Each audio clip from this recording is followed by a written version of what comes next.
I've won. I always win. I always will win. And yeah, All right. leave it at that. I ain't the kind to wear a tie. Button up from 9 to 5. I tried that life but said goodbye. I'm not always polite, but I get the job done. Who says the world can never be fun? I'm simply unprofessional. Simply unprofessional. Yeah. Yeah.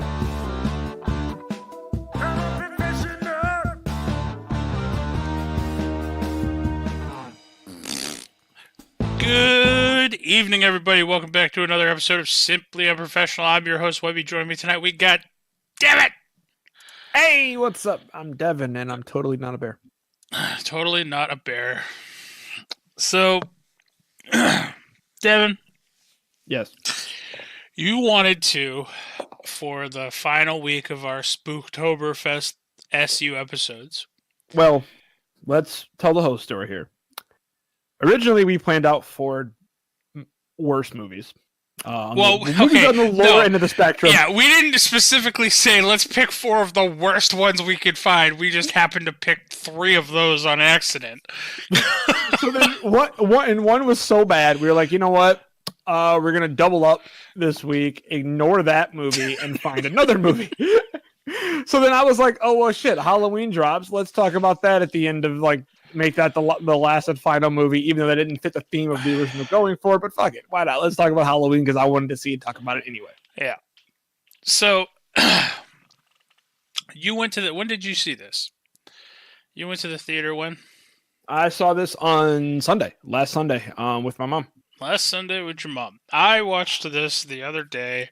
I dragged my mom through every one of these movies. Oh, really? Except for Cube, I dragged her through every one of these movies. You didn't make her watch the best of the worst ones we picked? Oh, what? Which one? Cube? No, that one I watched laying down in my room, falling asleep the other night. Well, not the other night, but a few nights before. So no. But other than that, yes, it would have been. She's a champ sitting through those other movies. I made her sit through that, and we sat through The Haunting of Hill House together. Now, okay, I have a question now. Yes. And I don't know if you'll be able to get me an answer, or if maybe you already know the answer. If you have to procure an answer, we can wait. But because I am curious, of the 3 shit movies we watched, which were Bedeviled, The Windmill, and Terrifier. Which was her favorite of those 3? I can tell you that my mom is not the greatest movie critic of all time. But I think out of those 3, I think she enjoyed Bedeviled the most, mainly because it was the one that she complained to me about the most in terms of I'm trying to scare her and give her a heart attack, in which I promptly responded with give me your life insurance policy. You're worth more to me dead than alive. God damn it. So that's how that went. And then I promptly gave her a hug that I love her and I don't really mean it. But I secretly mean it. I don't. All right. So she liked Bedeviled out of those 3. Yes, she liked Bedeviled, and I'm gonna. If I had to rewatch one of the 3 shit ones we watched, it wouldn't be Terrifier. I can tell you that much. No, it would be probably be Bedeviled if I had to. If I was forced at gunpoint to sit down and rewatch one. Webby's like, can I just watch the other 2 Cubes instead? I mean, no. I mean, if I didn't have a choice, if I'm forcefully sitting down and watching, if they were forcing you down, you're just like, can I just watch the other 2 Cubes instead? Of course, they'd say no. It's a punishment. That's why they're making me watch one of these shit movies. Anyway, that's not what we're here to talk about. So I sat down the other day and I watched Halloween as well, the new one. So it starts off they're at an asylum, right? And Yes. it's essentially these two individuals, this man and a woman, who Two are journalists. Actually, I think they're podcasters. yeah. which- They explain later that they're making a podcast and they're doing research for the podcast. which is really funny. Yeah. Really, really funny. I bet you because- I bet you they dropped podcast in there to try to show how current times they are. Like No, I think they did it because I think they did it, and I think they then followed up later down the road, which I just go ahead and just slightly spoil it now. but yeah, before we get into that, spoiler alert for anyone who has not Guys seen this seen movie. This movie. It starts with the two journalists and/or podcasters. And But Devin, yes, we're two podcasters. I know. One, Mr. Aaron Corey and Dana Haynes. I'm not going to remember names in this. I'm leaving that up to you. I have a sheet in front of me. So Okay, only good. reason why I know this. Okay. Aaron Corey and Dana Haynes. So they travel to Smith Grove Sanitarium. They don't make it. She doesn't make it. He's beaten to a pulp. And I think it's really funny is just like a way of No, they make it to the sanitary. They make it to the. No. thing. I mean, throughout the course of the movie. Yeah. Yeah. I think it's funny the that way they you call said them it podcasters sounded like because they're podcasters, and podcasters are notorious critics of things. Yeah. Wink, wink, nudge, nudge. Hence, what we're doing right now. So I think they did that as kind of a tongue-in-cheek That was definitely probably a Danny McBride input. Like a tongue-in-cheek, we're gonna stick it to all the reviews and all the podcasters out there. I think it has something to do with that. Joke's on you. I liked the movie. I love the movie. And one of my favorite things about the movie, I loved, believe it or not, was actually in the opening credits, where we had the pumpkin kind of coming back to life. Coming back, First movie, it was a pumpkin that slowly decayed. This one was a decayed pumpkin that slowly came back to life. Yep. And it was kind of like symbolizing the rebirth of the franchise. And I kind of like that. That was cool to me. Now, I have a question. I hopefully have an answer. I'm going to have lots of questions, and I'm hoping that you have all the answers. I should have all the answers. Because, I mean, the internet is sitting right in front of me, but I'm not going to go look it up. And I just happen to know a decent amount about this theory, so hopefully I can answer your question. So, first question. Yes. They did get a lot of the original cast to come back. Yes. Is the person who plays Michael Myers in this the original person who played Michael Myers? In most scenes, yes. In any type of scene, because the guy's pushing, I think he's pushing like 50 or 60 in real life. I know he's at least 50 in real life. I know he might even pushing 60 in real life. I can tell. He was on set, and he definitely did suit up for some key scenes with Laurie and them, but just given physical shape and age, a lot of the Michael stunt work was done by a stunt director. But I know, like, for instance, the first scene where like she sees him in the window, that's him.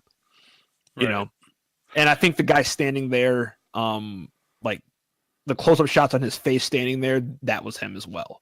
Now, was that also him when the two podcasters went and go talk to him out in the courtyard? Yeah. Like, because I you don't know never actually. I don't know if that was his back shot, but like the side of his face, that was him. That was the thing. Is like you never actually. I mean, if you slow frame it, maybe, but like you never actually get to see his face. You do. It's not you never get a straight on shot of his face. Right.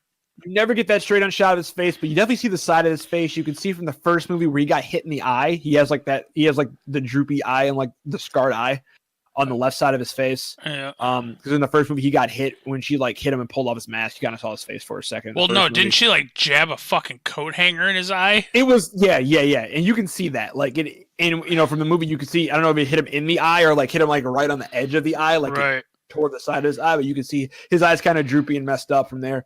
You can see that, and you can definitely see his face. It's just not a straight. You don't get a straight on shot, and that's very much intentional because they do the best in this movie to kind of dehumanize him.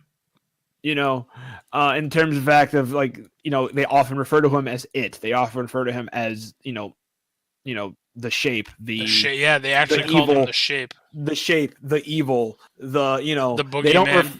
The boogeyman. They don't refer to him ever as a man or as a person. He's always something more sinister, something more evil, which is nice. Yeah. And I have a couple theories to throw around once we get down into actually it's coming up here. But yeah, so these podcasters go and they're at this asylum, and they wanted to speak to Michael. So they Yes. get brought out to this courtyard, and they're told, you can walk up to the line, but do not cross it. Yes, by 'Cause- Dr. Sartain. Yeah, because who essentially each of the Laurie- inmates are chained and handcuffed To like a to the cinder floor. block. They're chained like a giant like cinder block, which I'm assuming is like made into the floor or Yeah. chained to the floor as well. Yeah. I'm like, 'cause that's a regular, just a heavy ass cinder block. Like Michael picked that shit up and like fucking go like Viking flail on some motherfuckers. Right, yeah. Which I would love to see that movie, by the way. Just Michael just ripping that shit off the ground and just fucking Viking chaining that shit around. I would love to see that. So yeah, go ahead. what were you going to say about the doctor? Dr. Sartain. Laurie said it best. You're the new Loomis, and he is. Yeah, yep. Because the original Dr. Nah, Loomis but passed that's the away in real thing. Is life. I don't think,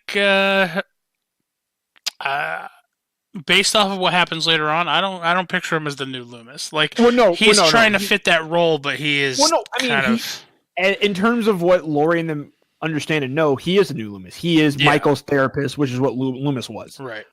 He is the man. He is the authority. He is obsessed with He Michael. is obsessed. He just like Loomis kind of was. He is the authority on Michael. Although, later down the road, it obviously is Laurie. Laurie is the true authority on Michael, but outside of Laurie, he's probably the next person who knows Michael the best. Yep. So these podcasters, the gentleman walks up to the line and starts talking to Michael Myers, and he pulls out the Halloween mask. And that's when you kind of see Michael like kind of look to the side just slightly, like he could feel the presence. You know what I mean? And then all the inmates start going fucking insane. No pun intended, since it is an asylum, but he's trying to get Michael to essentially talk, and is unsuccessful, and they end up leaving. And I believe from there they end up going, and I think they travel to go speak to Laurie Strode. I think Devin stepped away. Yeah, probably.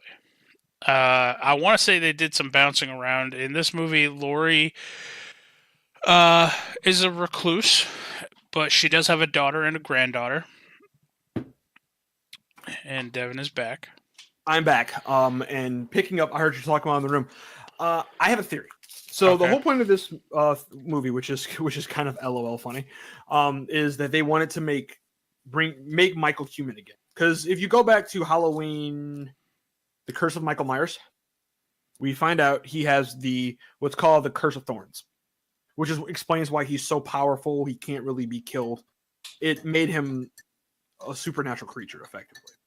Okay. They got rid of all that, and just he's just a man with psycho strength, effectively. Now, this is my theory. I still think he is supernatural. I would love to know if Michael was disturbed or strange as a child before he killed his sister. If you play into the whole mythos of Halloween, things like that, people, say, oh, spirits are out on Halloween night. I kind of wonder if Michael was possessed, by an entity Halloween night, when he was a kid, killed his sister, because you saw when he pulled out that mask, all the inmates, and even by proxy, the doctor and everybody, they kind of felt that evil presence. There was something there, and that there was something super. It was played up, obviously, for the effect in the movie, but Right. It was almost supernatural in how they responded. And it wasn't even like, some of them weren't even looking at the mask; they just felt the presence, and you saw a couple of them like pulling on their chain, like, I got to get out of here, Right. Yep. And so that's my theory is this. Like, I wonder if they took away the Curse of Thorns, but I wonder still in the back end if there is something supernatural about Michael. Okay, now let me ask you this then. Yes. Okay, so keep in mind Okay. a few things. Mm-hmm. I want to say I've only ever seen the first Halloween movie. Okay. because you made we had to watch. I had to watch it last year. You've never seen the other Halloween movies? No. Oh, that's an experience. We've talked about some of them, but like I don't know, like especially now where they're like a lot of people are like, oh yeah, everything after the second one never happened. It's like, well then why would I go watch them? Everything after the first one never happened. Right. In this one. So this is the thing. This is the actual continuation. Halloween is this point is a choose your own adventure story. Okay. Now here's my question though. Yes. Is your theory is that you're curious as to if Michael Myers was somehow possessed by an entity. Would you like that as a story? I wouldn't. This is the thing. I wouldn't hate it. I wouldn't hate it. I mean, I wouldn't hate it, especially if it's something along the lines of, it was a magnification of his, it was a magnification. He was possessed by evil. If they didn't over-explain it, I would like it. If they tried to get in like a super deep, detailed backstory of this devil or this demon that fucking preyed on children and that kind of thing, right? And jumped like host to host trying to find the perfect, if they did some shit like that, it would get kind of dumb. But if it literally was like almost like a one-off line, like if somebody was like he never showed signs of anything. Like they showed like a news broadcast, like from back in the day or something, where like people are talking like he never showed signs of anything. He was the perfect child, He was the perfect child. Which really, when you think about it, you look at psychopaths, you look at psychopath behavior. That almost is kind of that flip. Most people, if you're a psychopath, you're born a psychopath. Right. Otherwise, you are a sociopath. Sociopaths are kind of made psychopaths. They're made by life experiences. So he could have easily always been just this crazy dude. But I mean, I'm just saying to kind of describe how he does some of the stuff that he does, right, would make sense. It would make sense. But I'm also really cool that he's just this crazy fucking guy with crazy strength. Right. And I mean, like, I'm cool with both. It was a cool theory I was just thinking in my head. Because that was the original intention for Halloween, and that's kind of where Halloween came from. Halloween 3 came from. The original intention of Halloween was supposed to be like kind of almost like an anthology series almost. And that's where we get Halloween 3, where there is no Michael Myers in Halloween 3. Halloween 3 is follows 3 witches that murder people. So wait, Halloween 3 doesn't even have Michael Myers in it? No. So I can skip that one? You can completely skip Halloween 3. Okay. The only Halloweens that matter, if you really want to watch any Halloween, no. God damn it. Okay. Is Halloween 1. Halloween 2 is the 3 Halloweens that are worth watching are Halloween 1, Halloween 2, and this one. Halloween 3 is a good movie, but it's not a Michael Myers movie. Halloween 1, 2, and 3 are my favorite Michael Myers movies. All the other ones are what they are. Halloween Resurrection is damn near a comedy. Okay. You have Busta Rhymes in there doing fucking breakdancing. Oh man, yeah. I think I saw a clip. He kicks Michael out of a window. Yeah. That shit's a fucking comedy. Like they have like an MTV style reality TV show set up in the old Myers residence.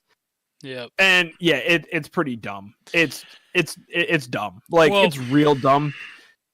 See, the only other one that's kind of iffy, like the ones you can safely watch that are like the Rob Zombie ones aren't great. Like they're really split. The Rob Zombie ones, people are really divided on. Some people really like them, some people really don't. I don't particularly care for them. They're not bad movies. I just, in terms of a rebooted franchise of like Halloween 1 and Halloween 2, I'd rather just watch Halloween 1 and Halloween 2 instead of Rob Zombie's Halloween 1 and Halloween 2. Right. I'd rather just watch that. I will say, like, but did he at least try to keep true to the character? Halloween 1 is kind of a retelling, but it dives down the path that him and Laurie are related, which is fine. Whatever. That's not my favorite plot twist ever, but at the same time, I don't hate it. Then you have the first. So it dives more into his backstory. So you kind of see that he's more of in the second one, in Rob Zombie's Halloween, he's more of a sociopath. He grew up in like this really like kind of like hillbilly-ish back farms country kind of abusive home that kind of turned him and made him into what he is today. You know, Okay. and he was portrayed by a fucking professional wrestler in that movie, so he is by far the most physically intimidating of all the Michael Myers. Okay. He was portrayed by the guy that played Sabretooth in X-Men. All right. Yeah. Not Liv Schreiber, the old X-Men's. Yeah. Yeah. He The was one portrayed with by the really that long guy. ass eyebrows and shit. Yeah, he's Yeah. like, and that guy's like 6'5" or 6'6" in real life. Like, he's fucking big. So he's just really fucking intimidating, dude. Well, that's the thing. Michael Myers is not a small guy. He's not a small guy, but he was never portrayed as like this intimidating dude. And see, that's like kind of what I like about him too. Is like, okay, yeah, he's a tall and very like once you get there, he's a very strong individual. But like, yeah, like wearing that jumpsuit and the mask, it's like it's like the jumpsuit isn't like bursting open because of his muscles. He doesn't have like muscles on top of muscles. He's just a dude in a suit. And I know. I honestly, that's one of the main reasons why I love this film as much as I love. Oh, hey, dude, it has the machete guy. Yeah, he's a fucking prison guard. Can you send me a picture of what he looks like with the Michael Myers suit? Is that possible? Here's the 3 phases of him. And these are from the Rob Zombie. Here's the 3 phases of him. So that's him like as a child, him as an older adult, and then him in the suit, all suited up and shit. Okay, I can't really see him in the suit because he's standing behind the other guy. Yeah, I know. Let me find another one. That's a little better one. I don't hate it. Here's one here. If you can see that one here, here's him murdering a dude here in this one. But I don't like in the second one what they do with the mask in the second one. Like in the second one, what's with the hair? Hair's I don't crazy. know. Like the mask in the second one gets so fucking worn off. No, see, fuck that. Yeah, like it wasn't great. It wasn't great at the end there. It wasn't great. Like he was just like this dude, and like he looked like a hobo, at a certain point, and he wore a different mask. It was really weird. Like he would be in the prison like making a different mask of something, and this is the mask that like resonated with. It was weird. No, see, I'm all set. I don't Yeah, know. like the Rob Zombie ones, they weren't great. I didn't hate them, but if I'm gonna watch, Halloween 1, Halloween 2, I'd rather just watch Halloween 1, Halloween 2, or Halloween 1 and this Halloween, as opposed to like those are the mask he was making. He was in the asylum. Jesus Christ. Yeah. Hey, that one in the upper right looks like the new clown character from Dead by Daylight. It does. So, yeah, well, and one's made out of a paper plate down in the lower left. Yep. See, I don't know. I liked in Halloween 1, the original. When he got the mask was brand new or whatever. And then I like what they did in this Halloween, how they aged it, but it just kind of added to the creepiness of the mask without going too overboard. This is my favorite mask by far. I love this mask in this movie. I actually want a replica of it so bad. They're like $200. I was waiting for the price to drop. Can you find me a picture of this new one, by the way? Mm-hmm. Sorry, I'm having him link a bunch of stuff that the listeners can't see. But so yeah, I don't. That's this one. That's from the new movie. Yep. See, I thought it was a little bit more beat up than that. Mm-mm. Huh. In the promotional art, it is. In the promotional art, like it's a little. Well, you can see the like right deeper here. Cracks or whatever. Yeah, like in the promotional art, it is. Yeah. That's it. I guess I'm on the boat of going back to your theory. I'm in the boat of if they somehow came down and said, "Hey, yeah, he was possessed. That's why he, was able to sustain some of these injuries and still keep coming, and that's why he was so strong." And blah blah blah. I guess I wouldn't hate it, but I like it better as he's just a dude who's a psychopath. Oh no, I agree. Like that's still my favorite version of him. Like ever since when did he kill his sister? He was 6. Yeah, he was I think 6. they said he was 6 years old when he killed his sister, and He was he 6 has years old. not said a single word since then. No, he was 6 years old. He was 21 in Halloween 1. Oh, 15 years later, it's 21. Right. Then from there, it was... I love the CinemaSins thing that you sent us last week. And then he's like, they're like, 6-year-old Michael, 23-year-old Michael, who can't do math? It was good. Anyway. It's true. So he's 61. I love this Michael Myers in this movie because he's fucking 61. Yeah. Ragdolling dudes. I love it. Yep. Like, he is 61 ragdolling dudes without weights. Like, he didn't have access to weights. No. You know? Like, he is 61. Like, even if he was just doing, like, isometrics in his fucking cell, like, just pushing against the wall, like, with all his might, like, he could get pretty strong doing that. But that's fucking impressive. Like, the reporter in the bathroom, he fucking ragdolled the shit out of him. I'm not going to lie. I am kind of curious, and I don't think they showed it, of, like, what his daily routine would have been at that psych ward. Like, when he's in his cell, does he just sit there and stare at the wall? Yeah. Or that's what they said, I thought. Or does he actually do things in his cell? That's what I thought. That's what I thought that they said. You know, I pretty much thought that they basically just said, like, yeah, no, he just fucking stares at the wall. Does he eat? Like, he has to eat. He eats. You never see him eat anything. Untrue, in the first movie we do. What? We don't see it, but he does eat a dog in the first movie. Oh, yeah, they do mention that. Yeah, I forgot about the dog thing. He does eat a dog in the first movie. But yeah, I mean, I don't know. He's in, you know, he, like you said, he's 61 years old, and let's get it. Like, I guess I was talking when you left that the podcasters, when they left the asylum, they went to go talk to Laurie Strode. Mm-hmm. You find out that Laurie lives out in the middle of fucking nowhere, out in the woods. Mm-hmm. At first, she didn't want to talk to anybody, but then they offered her $3,000. They started talking to her. She eventually kicked them out and took their money. Well, because the guy pissed her off. Yeah. You know, I got the question he asked her. He asked her a really loaded question. Well, that, and he kept saying that he kept inquiring and saying that, you know, she should come with them to go talk to Michael to move past this or whatever. And that he felt like Michael wasn't talking to anybody, and he felt like if anyone was going to talk, it'd be to her. He asked her to go with them and meet with Michael. Right. And then she just literally just kicked him out. Taking the money.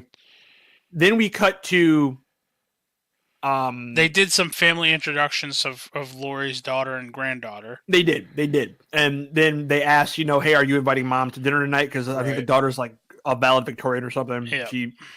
Yeah. She graduated, I know that, or whatever, or something happened. Or no, honor society. She got into honor society. She made honor society, so they're having a dinner. I did find it odd, and I did not like how the granddaughter always referred to Laurie as grandmother. Instead of like grandma or, you know, whatever, it's always grandmother.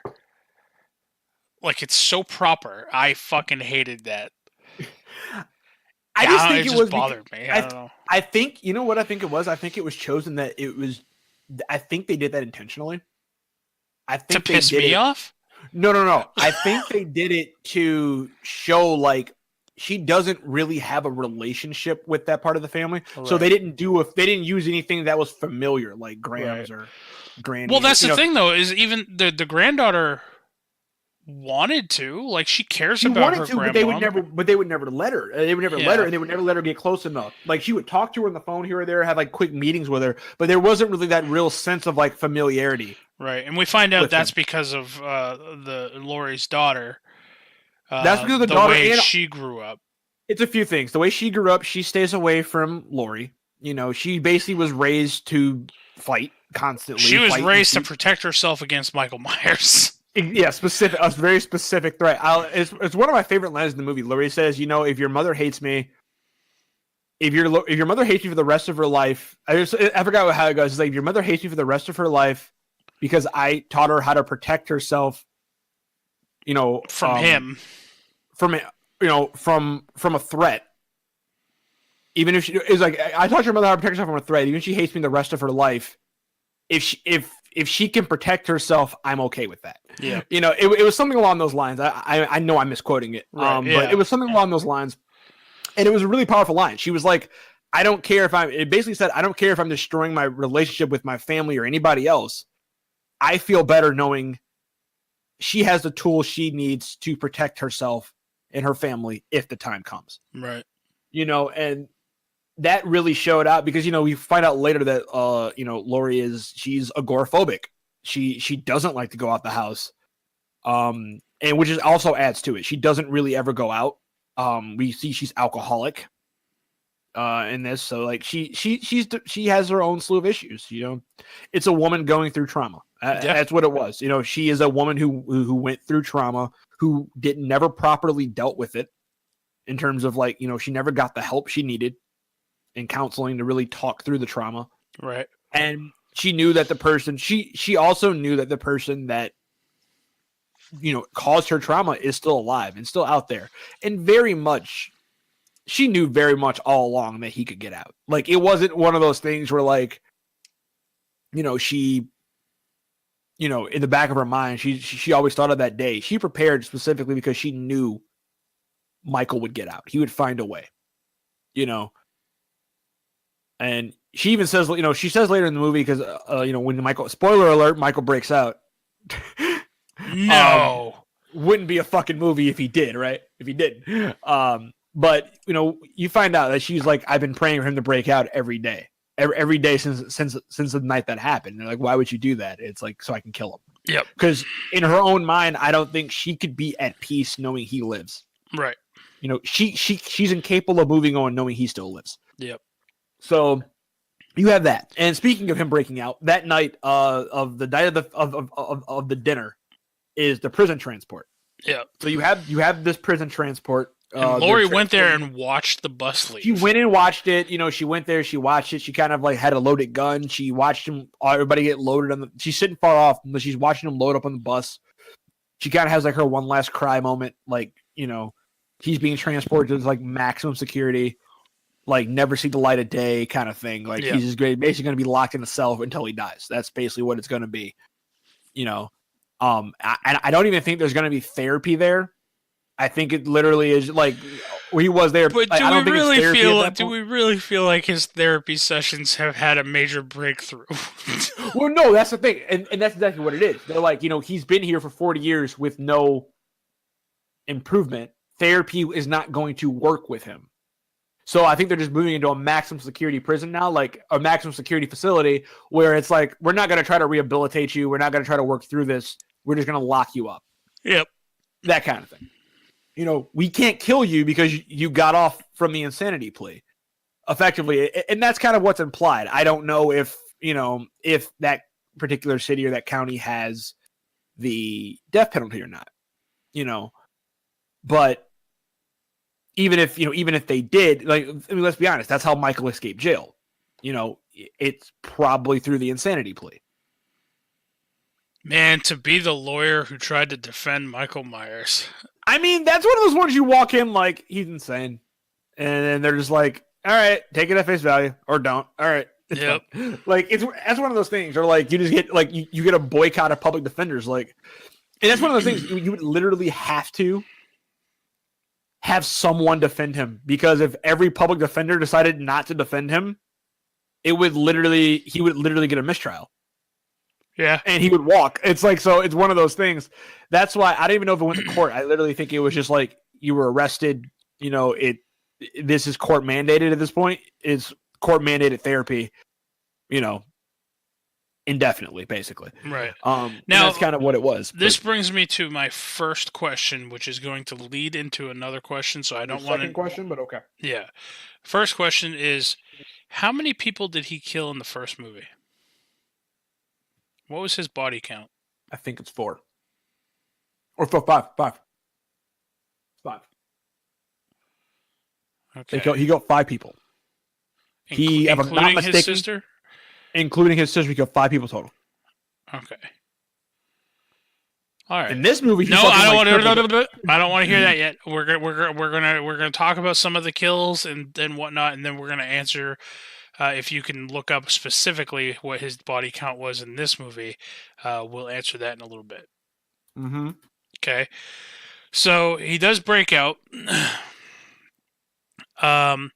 There's a kid and his father who are leaving to go on a hunting trip at night, and they come across. They almost hit. I'm assuming, just like in the first movie. for my logic, I'm going to assume this is. My logic, I'm going to assume this is what you call it? Like 3 a.m. Like, I'm gonna assume in my head that it's early because nobody goes fucking hunting at 9 p.m. 10 p.m. No, that's the thing is I think they were leaving the night before to get to their hunting cabin for like the weekend. Okay. I mean, they're it depends on where they're going. If they were leaving to go somewhere and go hunt, or they were just driving to a place, a park, and then go in the blinds, I'm gonna assume it's like 2 in the morning. Then nobody it's super goes early. Yeah, no. fucking out there for like 18 hours waiting on that. Yeah, no, that's dumb. I think they were leaving at night to go to a hunting cabin or something that maybe they owned up in deep into the woods or whatever. That was my assumption anyway. But regardless, it's nighttime. Yes. They almost, just like in the first movie, they almost hit a fucking insane, like a escaped convict here. Mm-hmm. Let me ask you a question. Regarding your previous question about body count. Yeah. Are we talking human body count? Yeah, don't count the dog. And then 5. So he kills 2 dogs. He kills 2 dogs in that. So he killed 5 people, including his sister. Yep. He killed Judith Myers, his sister, stabbed her 9 times. He killed the mechanic in the first one, stabbed him to death. That's how we got the outfit. Yeah. And then he killed Annie. And Bob. That's who he fucking pinned to the door. And then Linda. So 5 people. Yep. Dude, he gets from the time he escapes, it takes him no time to equal that. Just saying. Oh no. Because that was one thing that was my only thought when I was watching this movie was, wow, it seems like he's killing a lot more people this movie. So anyway, they slam on their brakes. The father decides he's going to go see if anyone's hurt.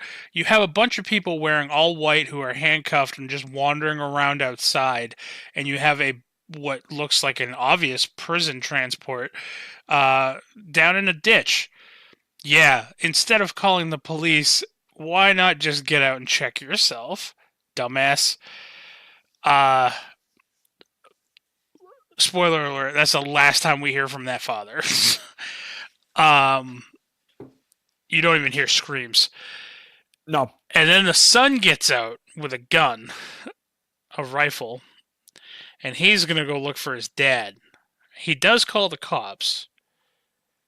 And then he's investigating. All the crazy people seem to have disappeared at this point. He walks down and he sees one of the sheriffs. We do know that they found 2 of them holding hands and catching butterflies. Yeah. What? They mentioned that later. Did they really?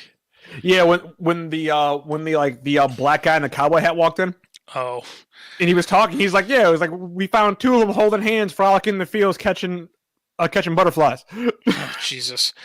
So the kid stumbles across a sheriff who he thinks is maybe dead and kind of hits him with the butt of his gun, and the sheriff grabs his ankle and tells him to run. So what does the kid do? Yeah, I'm going to go check inside the bus. I'm not going to listen to this guy who's dying in the grass. He gets on the bus, and then the new Loomis, I forget his name already. What was his name? The psychiatrist or the therapist? Sartain. Dr. Sartain. He pops out of the seat like a jump scare style pop and says, "Don't shoot." The kid immediately pulls the trigger. Smart kid. Yes, yes. a bunch of crazy people. Like, you're gonna hold your hands up and be like, don't shoot. Don't shoot. You're not just gonna pop up like, hey, don't shoot. Obviously, if he pops up and says don't shoot, then he knows the kid has a gun.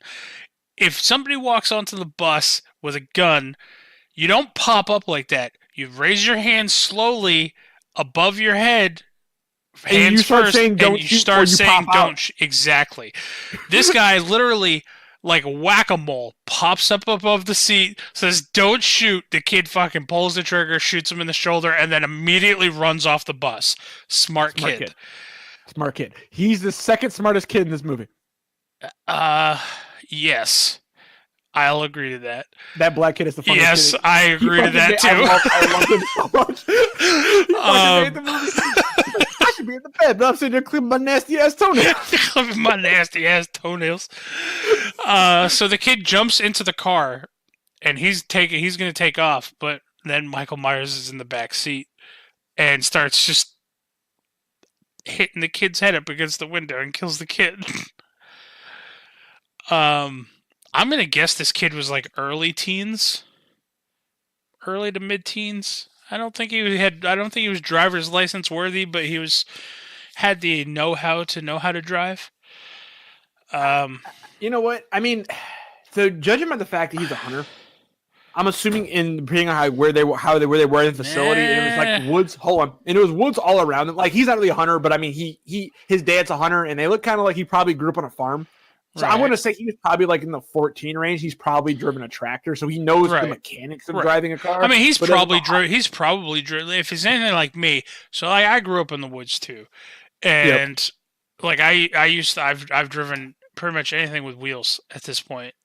I do love how the dad, though, at the beginning, like the hunting trip was almost like an anti-gay trip. Yeah, because didn't the kid want to go dance or some shit? He's like, Dad, I really want to go hunt. He's like, but I'd rather go to dance practice tomorrow. And it's like, yeah, why though? He's like, but why? He's like, nah, we're gonna go hunting because hunting will put hair on that chest. He's like, I just really enjoy dancing, Dad. Well, Michael Myers danced his skull up against the fucking window. Yes, he did. And so already, this is where I had texted you, essentially, and then you came to the conclusion that you're assuming Michael Myers killed the dad.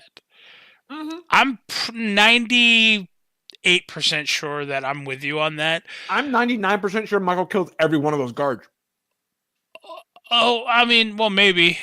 I mean, it was stated that he was the one who instigated the breakout, right? And he was the one who got the bus driven off the road and everything. Yeah. But I'm assuming he like snapped a dude's neck or like fucked up a dude. I am gonna throw this out there though. There were a lot of crazies on the road. True, but this is the thing though.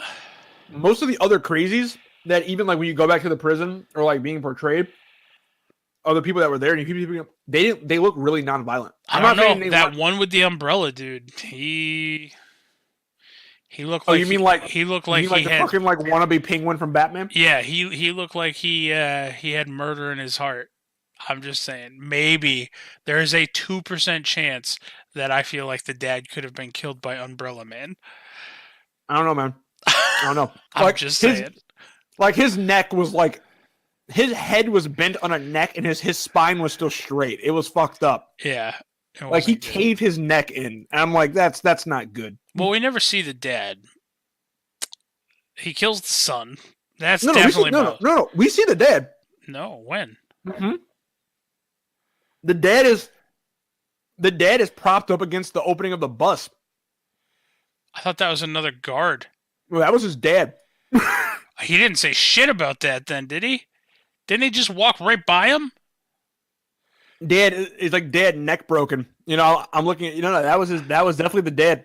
His dad was like propped up right there. I don't remember. I think he saw his dad and kind of like freaked out for a quick minute, and that's when he started crying. Or he saw his dad when he came out. I think he walked in the bus, shot the dude, ran out, saw his dad, and that's when he got to the bus and started crying again. Oh, back to the thing and started crying, and that's when he started crying and was about to drive away. Yeah. All right. See, I didn't think we saw the dad again. No, we saw the dad. That's why I'm saying I'm almost certain Michael killed the dad. All right, Like well, that, I was way too enthralled with Michael Myers just murdering people to pay too much attention to this, I guess. yeah. So, okay, we're going to jump to, I guess, the two podcasters next. I mean, he killed the kid. Yeah. He kills the kid. Which I can say at the theater, everybody was like, "Oh shit, he fucking killed the kid." That was my first thought. It was like, "Oh shit, all right." So, and then that spurred on another thought later on, but I'll tell you that when we get there. So he kills the kid, and then we're gonna cut to the two podcasters who stop for gas. Okay. Yeah. Well, there's more family stuff. You have Sheriff Frank come in. Yeah. Sheriff Frank Calkins come in. He then describes that Michael Myers is on the list. Now he's from the original movie too, right? He's from the original one. He's the one that originally stopped Dr. Loomis from shooting Michael in the first one. Right. With the whole you can't just shoot him. He's down. You can't just shoot him. Right. Due process and shit. Yep. So that's when him and the black guy in the cowboy hat. That's when they had their little conversation. That guy. About that guy, like, that hat was so big. Yeah. It was so big. I love it, though. It was so big. It was such ridiculous. It was a big white cowboy hat, and he was wearing, like, a black suit. It looked really weird, but it's all good. It's all good. I loved it. So, yeah. That's when they kind of have come to the conclusion that, he's going back to Haddonfield. And that puts him on the radar of the police. And that's when they cut to the gas station. Yeah. You have Aaron and Dana arrive at the gas station. Yeah. And so he's fueling up the car. And they do it so well again. They brought it back. Fucking Halloween, all the other Halloween movie fails at this, where you see Michael kind of stalking. Because prior to this, if I'm not mistaken, this was prior, because he killed him after. When they went to the tombstone, and they were looking at the tombstone of Judith Myers. Yeah. You see Michael behind them, stalking them. Really? Yes. Oh man, I don't suppose you can see it. Yeah, find a picture of that. So anyway, these two podcasters, the guy is fueling up the car, and the girl has to go use the restroom. So she goes in, asks where the restroom is. She asks for like the loo, and the guy's like, I don't know what that means. She's like, the restroom. He's like, oh, it's around the corner. So she opens up the first stall, looks like she's gonna vomit. Opens up the next stall, shakes a little bit, opens up the third stall, then they show you the picture of the toilet just to say, hey, see, it's not too bad. And then she decides to use that one. Then it cuts to, after a very brief period of time, footsteps coming into the bathroom. Slow, heavy footsteps. And she looks kind of like nervous. Like, oh, somebody else is here. Okay, and then you hear the first door open, the stall door. Then the footsteps, the second stall door. Now she's getting a little bit more nervous. And then it stops in front of the third stall, and then it shakes a little bit, and she does what everybody would normally do, and she kind of like jumps and like reaches for the handle and says, "Somebody's in here, occupado." And then he starts to walk away, and then comes back, stands right in front of the door again. And then you just see his hand reach up above the door, and he just drops. Well, you find out there are a bunch of teeth. At first, Devin, you want to know how dumb I was? What? They were at a gas station when he dropped all the teeth. I was like, oh man, he dropped all his Tic Tacs. Like he had gone and got Tic Tacs. And then I was like, oh no, teeth makes more sense. This is a horror movie. My question is this. He moves fast, man. He's the fastest dentist ever. Dude, I'm just gonna No go to joke. fucking Michael. I'm just gonna go to Michael Myers because this is the thing. When we saw him pull up at the gas station before all this happened and went down. Everyone was still alive. Yeah. When she asked him to use the bathroom, everyone was still alive. Yep. He had just pulled up outside in his fucking white fucking outfit. Yep. And man, Yeah, and then she literally just had time to go in. A little bit of time passed before I he love comes the girl walking in the in. van. I love the girl in the van who's looking at Aaron, and she starts pointing like she's looking like she's nodding her head like behind you, like look behind. Yeah. Look behind you. So he not a lot of time passes, and then so he eventually starts. I think he kicks in the door at that point, or he starts shaking the door, and then she decides she's going to start crawling underneath the stall. He corners her, and then the guy comes in and tries, he hits him with a crowbar. Like, if I'm not mistaken, he gets a pretty good hit in with that crowbar that he brought in.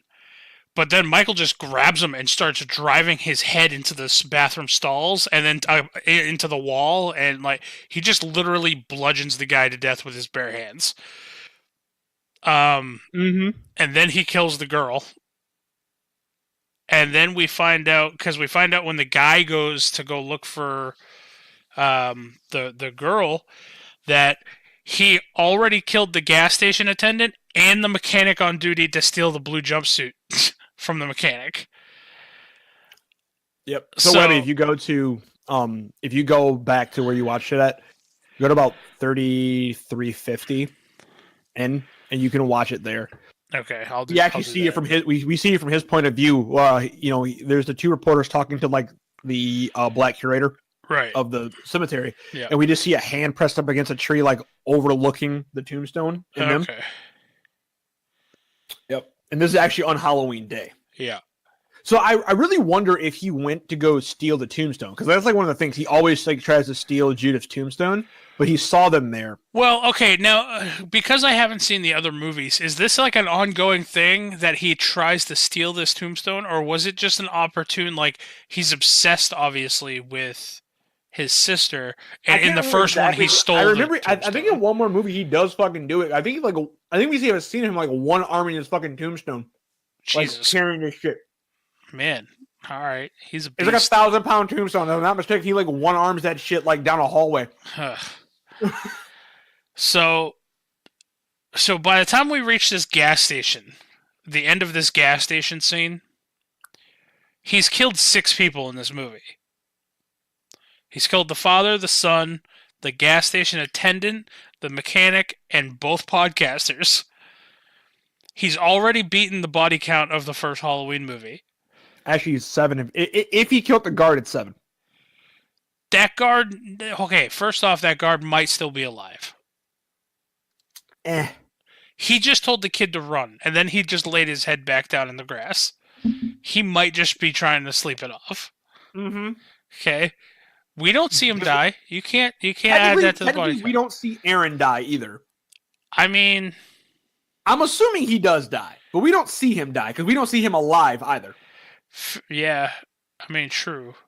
When the cops come to the gas station, we don't see him getting him back up. Yeah. I'm assuming he's dead. True. I wonder if somebody had to have made a Michael Myers body count list for this movie already. I'm looking at one right now. And both the guard and Aaron are listed under Michael Myers. So. Okay, so they do count the guard, I guess. So 7. We're at 7 already, and this is how long into the movie? This is not even halfway. This was from the night prior. When they were at the tombstone, we got a flash of the date, and it was Halloween Day. Right. So from literally probably from the time he escaped to Halloween Day, so you're looking at probably, I would say, between 8 to 10 hours. I would say it's probably let's say it was midnight or 10 o'clock or midnight when everything went down. Let's just say it's midnight when everything went down. Right. So now he's got his jumpsuit. 10 hours. 10 hours. Over the course of 10 hours, I'll say it's 10 a.m. when they pull up at the gas station. Over the course of 10 hours, he's murdered 7 people. One of my favorite scenes. Now he has his jumpsuit. Okay. And thankfully that mechanic had the right size boots, because he's also got a pair of work boots. Then he goes to the podcaster's car, opens up the trunk, and gets his mask and puts his mask on. And then he closes the trunk, and you just see him staring at the camera wearing his mask. I liked that scene. Me too. The only noise we ever hear Michael make is his breathing. His breathing. Um, He's shot, I think, 3 times in this movie. We don't hear anything. Yeah, no grunts of pain, no nothing. He shot twice. And the one time he was shot, they played that shit off. The first time he was shot, there was like a semblance. The second time he was shot was like a semblance of pain. The first time when she shot him in the shoulder, you saw the blood spray, and then it did not affect him at all the entire movie. Like, he still, like, later down the road, he still put his hands through a steel grate and a door. Yep. Both of his arms. I'm like, you were shot in the shoulder like an hour and a half ago. Dude, motherfucker gets part of his hand blown off and does not say a word. Then, if I'm not mistaken, the daughter shoots him in the face, and he's still moving. Now, see, okay, that was going to be my question, too, is when we get to that point. I'll save it till we get to that point.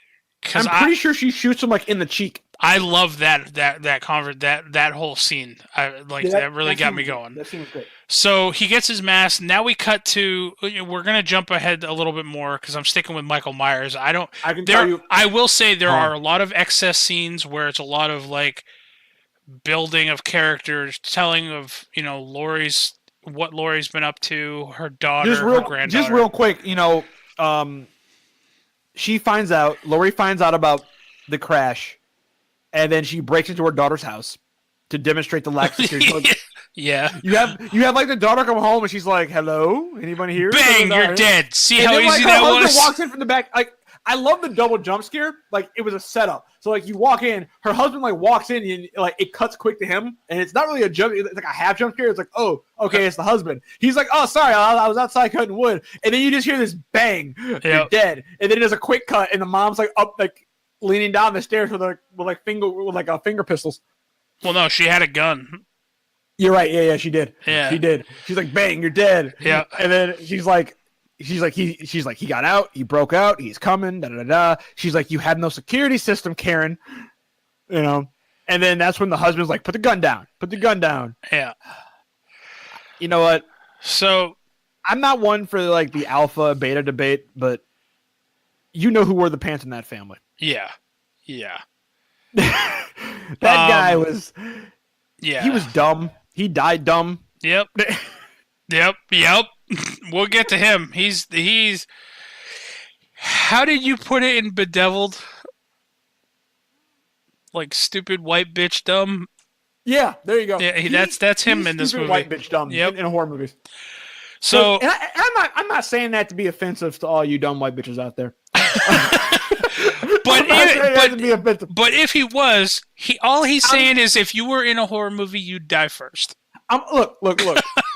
Who says it best? What comedian is that? He's like, I'm only calling out bitches because I don't know each one of your individual names individually. I'm only calling you bitches because I don't know every one of your names individually. But no, all joking aside, it's like a trope in horror movies. It's like you got dumb white girls in horror movies, man. And he played the dumb white girl in this movie. Yeah. Yeah, no, you're right. I'm only mad about one person in this movie. I'm mad one person in this movie didn't die. The boyfriend. He didn't get any comeuppance. Yeah, I agree. Like, I just want to see a scene where Michael breaks out of the car or something, and just kills him for no reason. I like to think Michael killed him just off camera. Like he just, you're such a dirtbag. You don't even need a camera kill. No. I want to see him get like some stupid comeuppance. Like the very end of the movie, he's like, "Oh, I'm gonna go apologize. I'm gonna run to like Laurie's house." He gets fucking like hit by the car that picks them up. So. We do find out, like, the granddaughter has a dance or whatever that she's going to. Yeah, it's like that school Halloween dance or whatever. Mm-hmm. And then we cut to Halloween night. You got a bunch of kids running around trick-or-treating and stuff. And I love this setup, too. A couple kids literally run into Michael Myers. Mm-hmm. They do. And they're like, "Oh, sorry, mister." And then they just run off, and it just shows Michael Myers. Let me just one thing real quick. I love the twist and the intentional twist setup they did. for making the granddaughter and her boyfriend go as Bonnie and Clyde, but reverse. And the reason why they did it, I already know why they did it, and I love the reason why they did it. Why did they do it? I'm almost certain the reason why they did it and had her go as Clyde and him go as Bonnie, so she wouldn't be wearing a skirt trying to run from Michael. Oh, yeah. I almost feel like they did that intentionally for that reason, so she would have on pants to make it easier for her to do stunts and things like that. But they worked it into the script and made it make sense, and I love that. Yeah. So these kids bump into Michael Myers. He pays them no attention. Starts walking down the street, looking at each of these houses. Walks down a driveway into a garage that's open. Picks up a hammer. Yep. And then walks into the house. This is a great tracking shot, too. And you see this lady baking or cooking or something. She's making a ham sandwich. And he walks right in, clubs her to death with a hammer, puts the hammer down, picks up the kitchen knife, and then walks out. And then you see he looks real quick. I saw someone review this. I heard someone review this movie, and they made a comment that was really funny to me.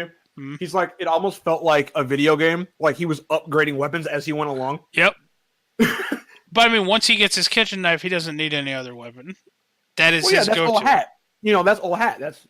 That's his go-to. All he needs now is more kitchen knives.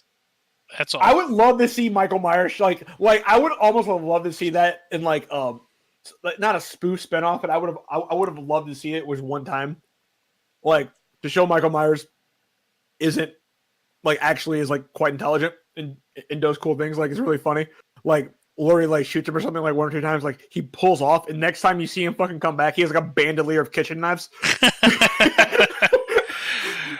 And like he just starts throwing them. You've realized that that's what he's been doing in the last 40 years is learning how to throw his weapons. He has his bandolier of kitchen knives, just like. Whoosh. It's like he's 60 years old. How is he gonna keep up? Fucking chucking kitchen knives through walls and shit. Like, oh god, I would love that movie. Anyway, so he walks by. Then we see a lady on the phone, and he's looking at her through the window. And I fucking love this. And then he walks along the side of the house, and all you see is his shadow from the light shining onto like the neighbor's house. Yeah, she's on the phone, and I'm almost certain she's talking to someone on the phone about the escaped crazy people. Yeah, because she's panicked. Like, oh no, she's like, oh no, really? Like, oh, she's like, that's crazy. And then she walks to the window, she looks out all paranoid. Yeah, and then she goes to close the blinds, and then we see Michael behind her while she's closing the blinds, and he just fucking walks up like no qualms and just fucking puts that knife through her throat. Yep. I'm like, that was beautiful. Yep. Now this part got me. It was either this kill or the one previous with the girl who was making the ham sandwich.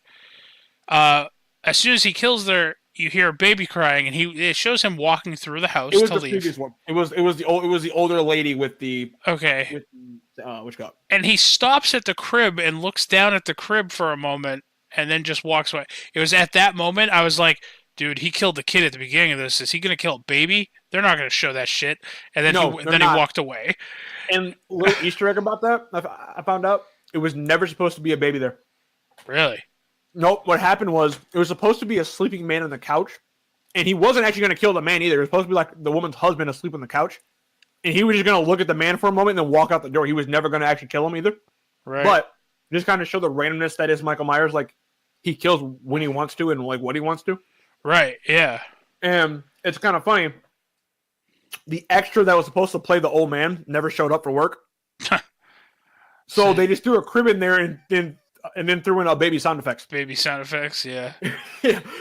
But yeah, I mean, I almost figured like when Michael Myers stopped to look down in the crib, like I expected that comedy of maybe the baby stopped crying, and then Michael Myers just walks away. Nah, baby just continues to cry, and Michael Myers just doesn't give a shit. He just leaves. Then he kills that next lady with the knife through the throat.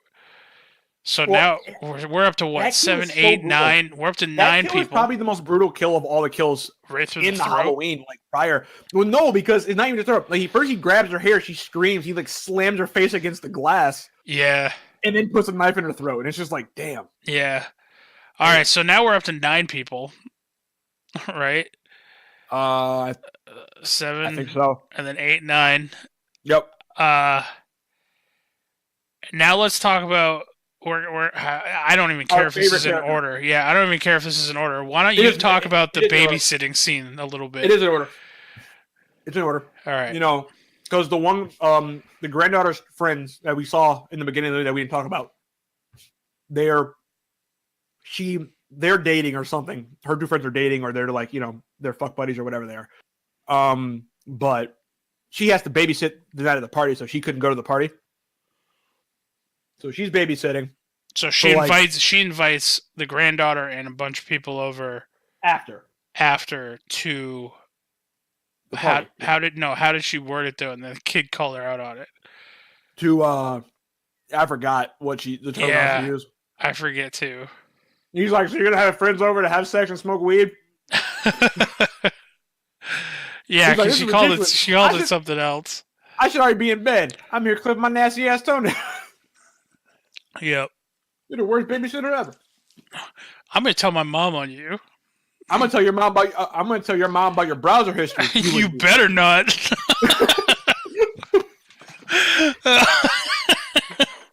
God damn it. That kid. I love that kid. Especially the next line coming up from him. So she puts him in the bed, and then she goes back downstairs. Her boyfriend comes over, whatever. They start fooling around. She's like, I hear something. And then all of a sudden the kid runs down the stairs like, hey, there's a guy outside my door. He was breathing. Like I saw him. Like, so and she's like, all right, I'll go look. He's like, no, send him. He's going to die first. She's like, no, he's like, no, not you. Send him. He can die first.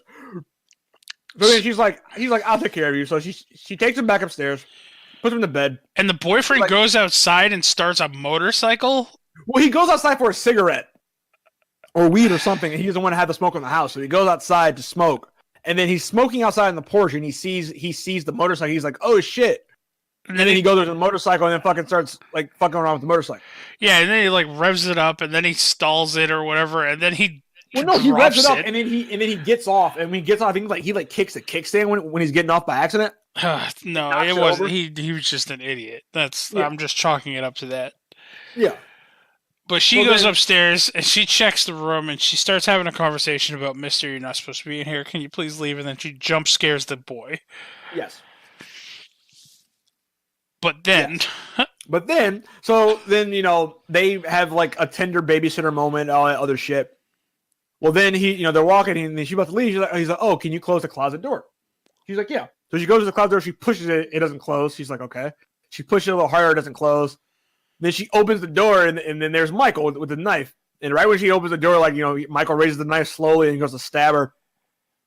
Black kid's like out of the bed running at this point. no, didn't he even yell, oh shit, and runs out? He was like, "Oh shit!"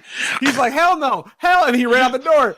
He's gone. I'm like, smartest kid in this movie, smartest person in this movie. Yep. So he runs. She goes to run. Like she actually manages to like dodge Michael for a second. I think she like slams the door in his arm or something. Again, real quick, and she's going to go run, and she's then running. she slips she's on wearing her fucking- socks. Yeah, she's wearing fucking socks on hardwood floors, which we all know is no bueno. And she fucking hit hard too. Yeah. Like there was no like I was laughing at my mom. My mom was like, she's like, I would have been crawling. I'm like, you know, I agree with you. I said, but she hit her like she landed face first on the ground, like she hit hard. Yeah. That would have dazed her just a minute. She busted all kinds of ass on that ground. Yeah. So she ran, slipped, and just like bam. And And, she's like, the telling the black kid kid to run. Well, no, the black kid ran down the stairs, and then she wasn't right behind him. So like because he kind of liked her, so he ran back up the stairs. He's like, and then he says her name. I'm trying to think what her fucking name is. Yeah, I don't remember. Vicky. He's just like Vicky, and then she's just like run, and then right when she says run, like Michael just grabs her leg and like drags her ass back in the room. And then that's when the black kid runs downstairs, run past the boyfriend. He's like, Vicky's upstairs. It's a guy up there. I'm out. Yeah, and then I think he goes and calls the cops. Some say to this day that kid is still running. Oh, for sure. He is still running. He hasn't stopped. He may have beat Forrest in the sprint. Oh, dude, I'll tell you my theory at the end here. Okay. So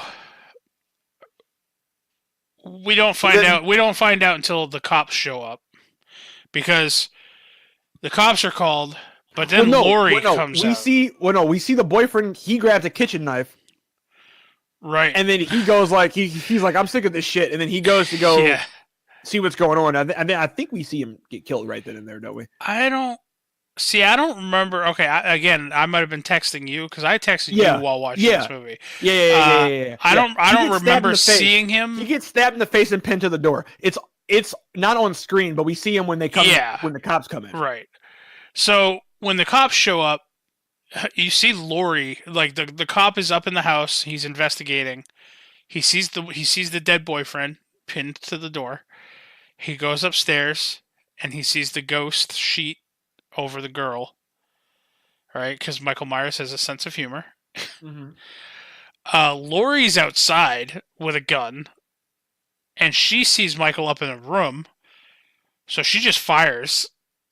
And we find out that she shoots a mirror, and then that's when Michael leaves that room and walks right by the cop. Right, like, he's still in the house. That's the point of the movie right there. That is that's the dinner bell. That's the fucking start of round one right there. That is the first time Michael refocuses on Lori. Because I don't even think he was thinking about Lori at first. Right. Like, he got out, and he's just crazy. He's killing anybody. He wasn't going after Lori specifically, but when he sees Lori, it's on. At that point, it's right. You are my target now. Yep. I just like the balls on the fact that he was still in the house when the cops were in there, and then he just leaves. He just casually walks out. Yeah, he walks right by the door that the cop was in. Walks by the door, walks down the stairs. Nobody hears this dude. Yeah. Dude, just casual as fuck. Dude, I remember texting you while I was watching the movie. I was like, "Damn, Myers is a stealthy cat, yo." Mm-hmm. And then that's when he runs. He goes, and that's when Lori runs around the other side of the house. Yep.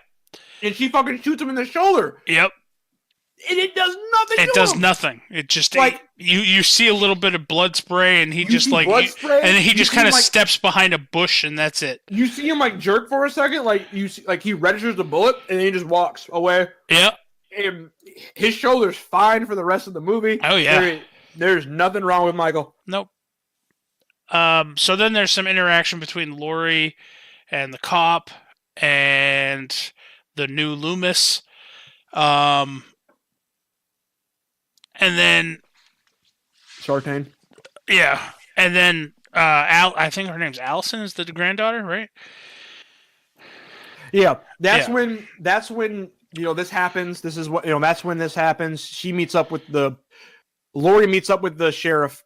They have their conversation. He's like, "Okay, I'm getting you and your family to safety. Michael knows you're here. I'm getting you and your family to safety. Where can they go? He's going after my family. Where can they go?" And that's when it's like, "Okay, get them to my house. Right. My house is where they need to be." Right. So they, that's when they round up Karen and her husband. They drive over to their house, round them up, pack them up, and then like, where's what's her name? I want to say it's Allison. Allison. Yeah, where's Allison?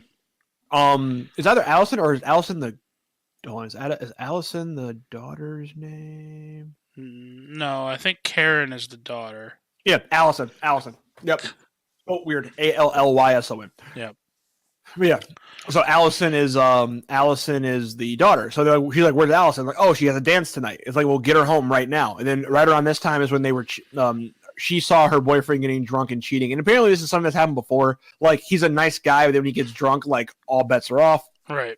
So she's like, "I'm fed up with it." She's like, "I'm tired of making excuses for you, like, making excuses for the fact that you're drunk, whatever." I mean, he has a temper tantrum and throws her fucking phone in like a thing of pudding. Yeah. First off, what kind of whack ass party is this that they're serving pudding? Hey, listen, I love pudding. They need to serve pudding in more places. What kind of Halloween party are you just getting some plain ass vanilla pudding? So yeah, she gets This pissed is like a off. Halloween party catered by the school cafeteria. They're just like, all right, fuck it. We got a couple gallons of pudding. We're Hey, gonna dump this shit in the bowl. Fucking hell, man! You get a couple good gallon containers of pudding, and it's already a party. Shit. So she gets pissed off. She leaves. She leaves. So her And- phone's not on her. She leaves. Her parents Her- are calling her, trying And to get her her home. friend Whatever. leaves with her. Her other friend leaves with her, and they're talking about. He's like, "Oh, I'm sorry. I'm sorry. You're such a dick." And da da da da da. Whatever. Blah blah blah. And then he tries to make a move on her. He's like, "Oh, I know a shortcut." They cut through this dude's backyard, and then he tries to kiss her. She's just like, "What are you doing?" He's like, "Oh, I you and what's his name are done now. I thought I saw signs." Typical like, teenage bullshit. She's like, "No." She's like, "Just because we're over doesn't mean I want to date you." No. Right, and then she takes off, and he's just then she leaves. And this is one of my favorite scenes in the movie where he has his emotional breakdown on this dude's lawn talking to the dude. He's just like, "Oh, hey, Mr. Fitz." he just sees like a vague outline in the darkness. He's just He like, thinks it's the "Sorry, Mr. homeowner. Fitz, look, man, I'm sorry, man. I'm just cutting through. Yeah. It was a girl here, and I was trying to impress her. And You ever tried her? Yeah. This is the part of the scene I thought Michael was gonna nod. He's like, "Have you just ever really just loved, wanted somebody, and they just kept getting away from you, but you couldn't have them?" And then I was expecting to cut to Michael, and you just see like a head nod, like, he's just nodding. like I was expecting that so bad, but they didn't do it. I was like, the one and only time Michael ever talks, he's just like, "I feel you, I feel you." I feel you, bro. Or he just says word. Or even better, like right before he kills him, he just like lifts his hand and like pounds his chest like twice. He's holding the knife, just like respect. Anyway, the floodlights turn on. The floodlights turn off and they turn back on, and he's slightly closer. Yeah, and it's like yeah. And then like he's just standing, he's not moving, and then like because they're on like a timer, they come on, and then like he's just still having his emotional breakdown. He's just like, "I don't know what to do." He's like, "I'm such a loser." He's like, "I'm so drunk," and the lights go out again, and they turn back on. Well, see, this is the thing. This is the thing. Not his neighbor. These are motion detector lights. Mm-hmm. Okay, so these lights go off after movement has ceased for X amount of seconds or whatever. Then the second movement starts again, these lights go back on. This is how fucking stealthy Michael Myers is he was able to move closer before those lights turned back on. Mm-hmm. He beat motion sensors. Like he was able to take a few steps before it registered him moving. Yes. And then turn it back on. Yes. And then finally when they turned it back on, it came at him stabbing the kid. Like he was just swinging the knife, and then the kid ran. He ran to the what was it, like the wrought iron fence? Fucking yeah, it's like gate. A wrought iron fence. He runs to the wrought iron fence. He tries to climb. He gets stuck. His stupid ass devil cape gets stuck. Another reason why people shouldn't wear capes. They just get stuck on things, people. You never see a serial killer in a cape. There's a good reason why. Yes. And he starts screaming. Allison hears this and decides to turn around because something doesn't sound right about it. This kid fucking gets stabbed in the back. The screaming stops. Allison shows back up, sees this kid partially impaled now on the wrought iron gate. That's the thing. I was really mad when he first stabbed him because I was like, I really expect him to just grab the back of his shirt and lift him and impale him on the spike. And then when they cut back, I was like, okay, Michael. Yeah, okay. he did. That's exactly what I did. I was like, okay, Michael. Okay. Yep. And then as she starts as all of this is registering, what she's seeing, Mike just sidesteps into view. Like he's right behind the brick wall. Yep. And then he just sidesteps into view and just looks at her, and she freaks out. It's great. I love that. Because this is validation. This is her moment of validation that her grandmother's not crazy. Yep. Her mother had the validation when she came to the house with the cops. Now my question. Here's another question for you. At this point, does Michael know that that's Laurie's granddaughter? No. Okay. Just another victim. Yes. At this point, no. He does not know that. At the moment, no. All right. So then, they have cops out looking for her, by the way. Yeah. So this isn't. So she's going door to door, and banging on people's doors. And just like in any horror movie, when you're being stalked by a killer, no one's answering any of these doors. And then finally somebody does. Somebody did. But also, too, more importantly, she actually did it. Because the part that bothers me the most in horror movies is when people are getting fucking stalked like that in a neighborhood, they just yell at the top of their lungs, help me, help me, help me. They don't fucking go up to a door and like go to a door. Break a fucking window.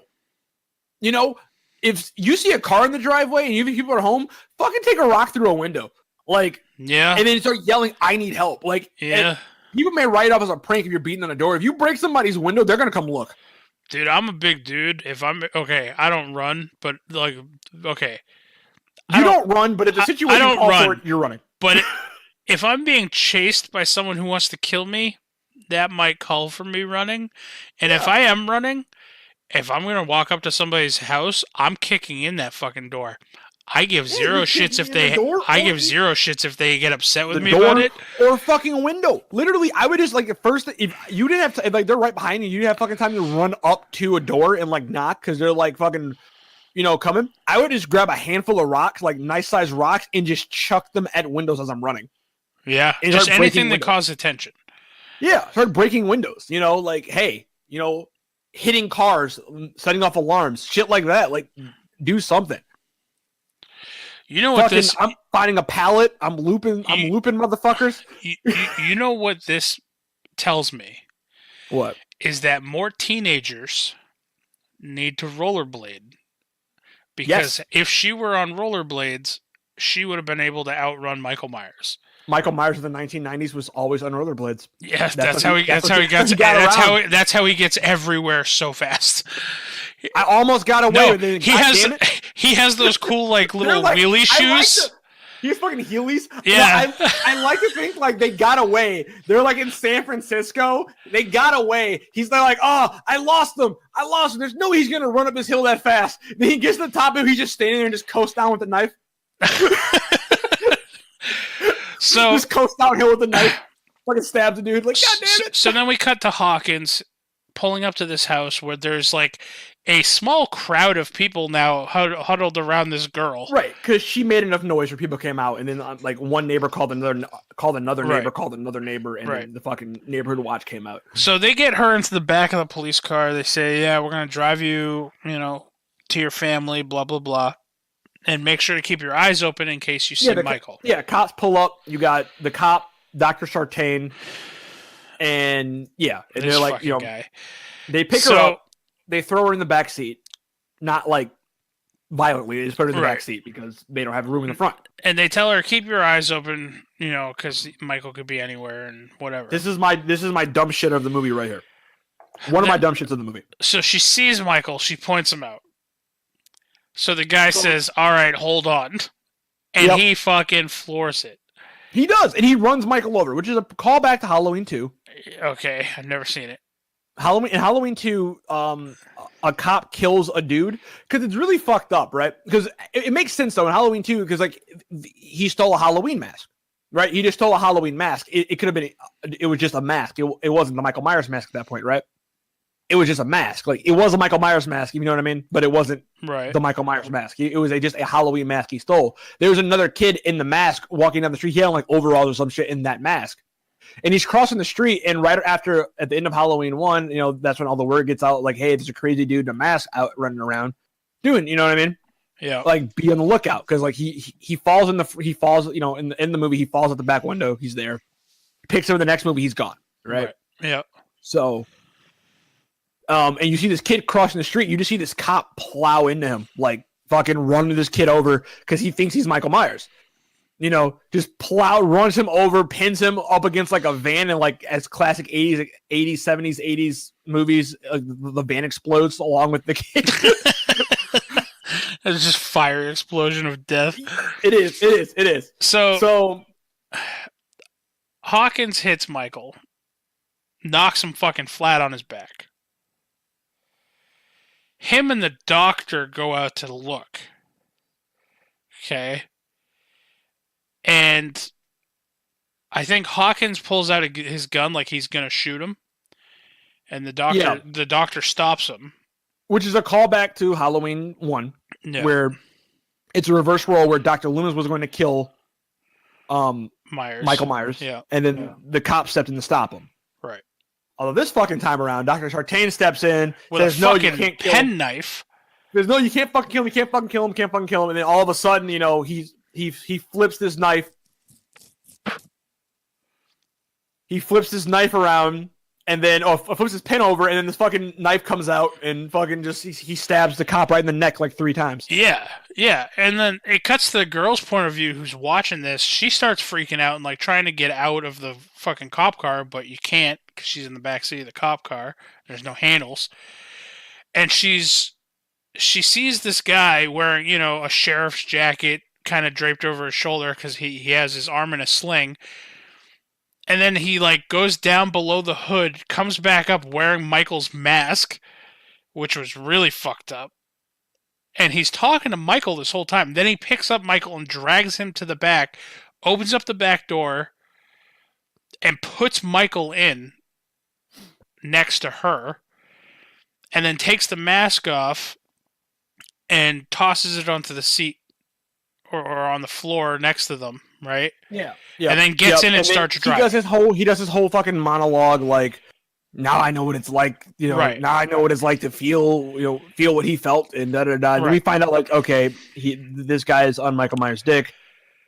And He not to probably played a part in him breaking out in, you know, he probably like undid his handcuffs Right. on And the finger or something like that. not You know, just he this, probably played a part of this. But he claims now he's never heard Michael talk, and now he's going to be prepared. Like, you get the sense, like, okay, this guy is a Michael fan, obviously, but at the same time, while he's unconscious, he's going to try to restrain Michael to force him into talking to him. You know, that's the sense I got. Yep. So the girl picks up on this, and she's like, oh, he spoke to me. And he's all of a sudden he becomes very obsessed with that, and he's like, "Oh, what did he say? What did he say?" She's like, "I'll tell you. You let me the fuck out of this car," you know. And he's like, "Well, was it one word? Was it his sister? Did he say And then Judith?" And then all of a sudden, this whole time he's heading towards Lori's house, right? Because he knows where it's at. He's heading towards Lori's house, and literally down the street at this point from the house, like down this long ass fucking road. And yeah, you know, yeah. He says Judith's name, and fucking all of a sudden, Michael the guy gets kicked in the back of the head, like through the grate. well, like he slams on the brakes and looks over. He's like, "Did he say Judith? Did he say his sister's name?" And then like he fucking like Michael just like wakes up and fucking like just basically like sitting drop kicks. Well, not just that, but you notice that the mask is gone and he has the mask back on. He had the wherewithal this is how stealthy Michael Myers is. She, in the backseat with him, is having a conversation with the driver. The driver is looking over his shoulder, talking to her.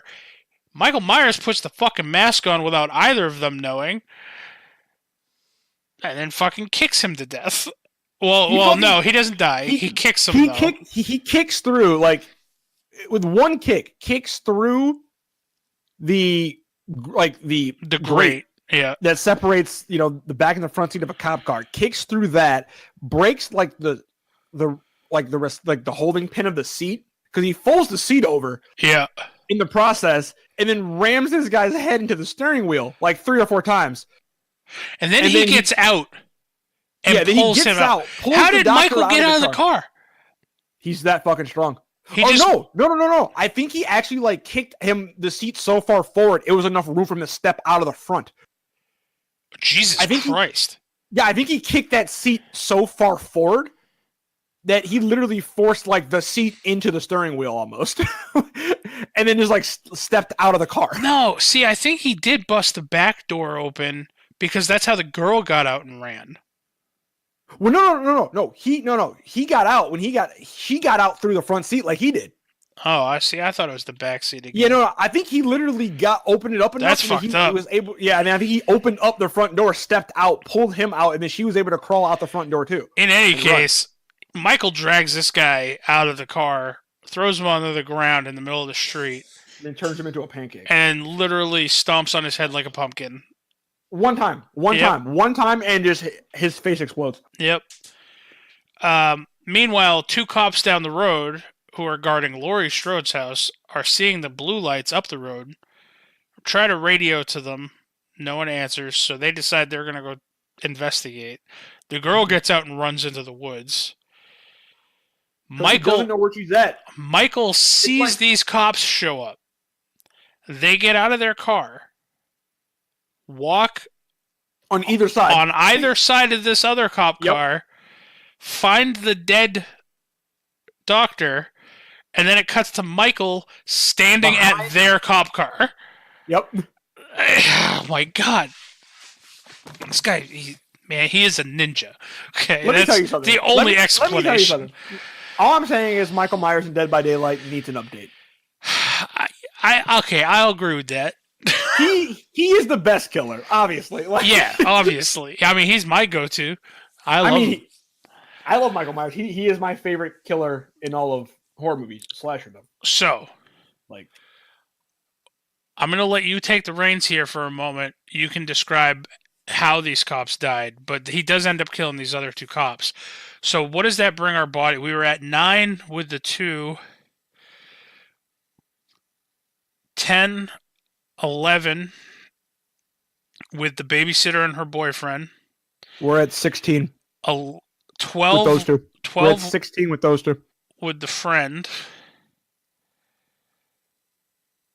13, 14, 15 with those 2. Yeah, 15 with those 2. Okay. So we're already at 15. We're tripled the body count of the first movie. Yes. All right. So why don't you describe the husband's death / how these cops died? Well, okay. So later inside, the husband's in the house walking around. We don't see what happens to the cops at that moment. Husband inside's walking around. Next thing we see, he's walking towards the front. He sees the lights in the cop car. They pull up and they hit a tree. Very casually pull up, and they just they didn't stop in time, and they hit a tree.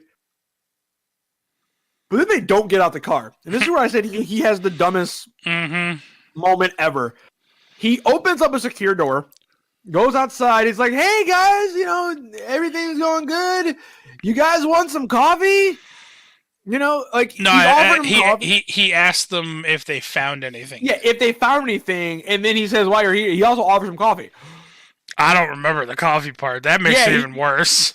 Yeah, he comes outside. He's holding a coffee cup in his hand, and he comes outside to the car. And then when they don't say anything, he goes to the window and opens the door. He's like, "Hey, you guys want some coffee?" And then he sees them Michael Myers effectively took the flashlight, cut apparently either ripped or cut one dude's head off, carved his eyes out, shoved the flashlight up his face and turned him into a jack-o'-lantern, and killed the other guy. Yeah. So, and then he was holding his head. So that's what happened with that. And that was all pretty quick. That he did all that in probably under 3 minutes. So there you go. Yeah, he is fast. And the thing is though, is he's starting to get he has a sense of humor. Again, Mike's always had a sense of humor. Yeah, I like it. Cut back to the sheet with the glasses. Yep. In Halloween 1. Yep. So that happens, and then the husband's all and then Michael's standing right behind him and then fucks him up. Yep. Kills him, so now we're at 16.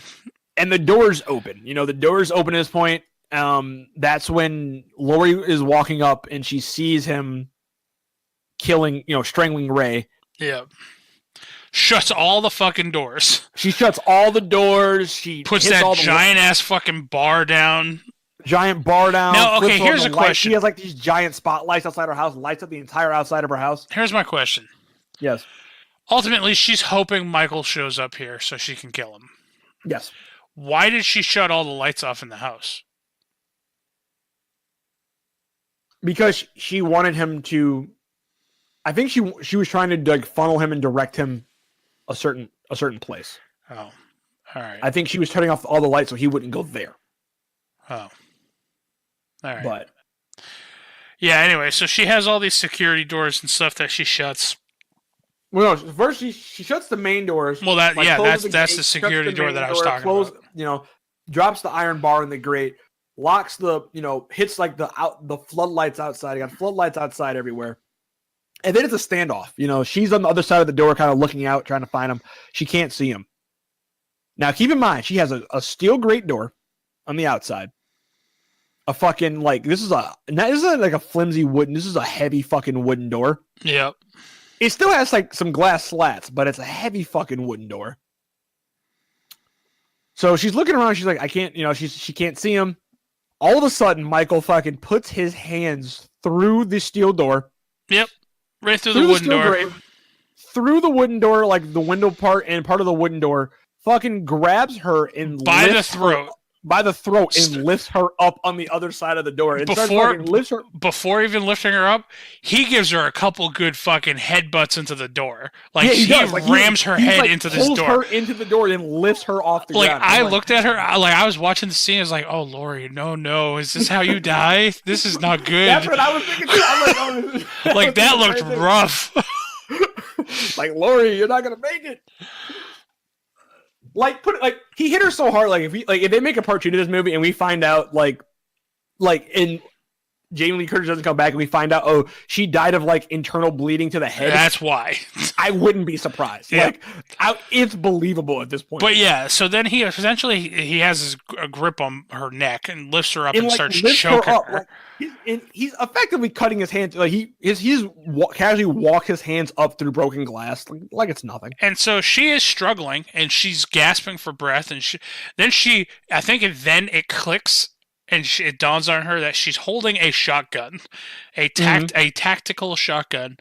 So she picks it up and she starts pointing it backwards towards him, in which he must see it because he grabs a hold of the shotgun and pulls it away from his face. And she pulls the trigger and blows 3 of his fingers off. Which I think is good. The fact that he actually reacted and pulled the shotgun from his face means that I think he can be killed. That was an act of fear, and that was an act of fear in that he's like, yeah, I don't want to get my head blown off. Well, okay. You can look at it 2 different ways here, Devin. Either, generally speaking, getting hit in the face with a shotgun will probably kill most things.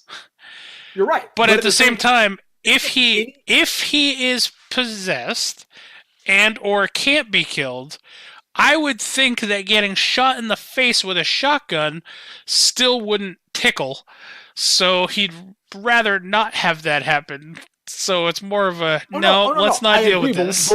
But when you think about it, though, even every other situation he's faced with looking at a gun, he's never shied away. Devin.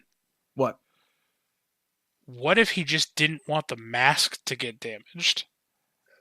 I mean, it could be that too. Because the mask is what's evil. It could be that too. I mean, it really could just be that. But he really wanted, from my opinion, he's never been in a situation like he's been shot in the face, and he's walked straight at people with guns. He's never been afraid of being shot before. Hey, I think it was a self-realization at the fact of this is something that can actually kill me. I need to do something about this. I think he was now that I think about it, I think he was protecting the mask. Well, I mean, there's so much other things that happen though, where that mask gets hit and damaged that it, you know what I mean? Oh, I have a joke that I could say, but we'll wait until the end. So he does that, and then she pulls the trigger and winds up blowing off 2 or 3 of his fingers. Yeah, I don't want. Yeah, 2 or 3. I don't know. It blew off a good chunk of his hand. I know that. Not even a grunt. Not a grunt. Nothing. No, he lets her go. I'm sorry. If Laurie Strode fucking shot me in the hand with a shotgun and blew half of my hand off, you'd at least get you bitch. No, I'm done. At that point. I'm done when he shot me in the shoulder. No, I wouldn't be done. I'd be like, Mom Jeans, you're next. This will not stand. She rocked the Mom Jeans, though, in this one. So she runs. She kicked ass. She runs to her little weird kitchen island hideaway and goes down to the basement where her daughter is. Mm-hmm. And then Michael breaks into the house. They hear his footsteps. Michael reaches his arm in, and this is, he's strong lifts as hell. off this door bar thing. It's like a 5 foot. It is like a 5 foot long, like 2 or 3, no, probably like 4 inches thick, solid steel bar. Like it's in both hands. It was pretty fucking hefty. I know. Well, Laurie Strode can do it using both hands. Right. No, I'm saying she can lift it, but I mean, it's a fucking hefty piece of steel. You hear it when it hits the ground. It's boom, Yeah, he just one hands it with his bad hand, I think. With his I think it's the hand she just shot. He just reaches in and just like lifts it up like it's nothing and drops it. Yeah, he like tosses it aside. Yeah. And so he's walking into the house. Laurie waits, and like you can kind of see through like the crack in the floor. And then, based off of where he's walking, she just takes a blind shot through the floor, and you hear a thud. Which at the time when I said that, I was like, why would you do that? Right? Like, it's really stupid. Like, you're hiding. But then I find out later, I'm like, okay, that makes sense. Yeah.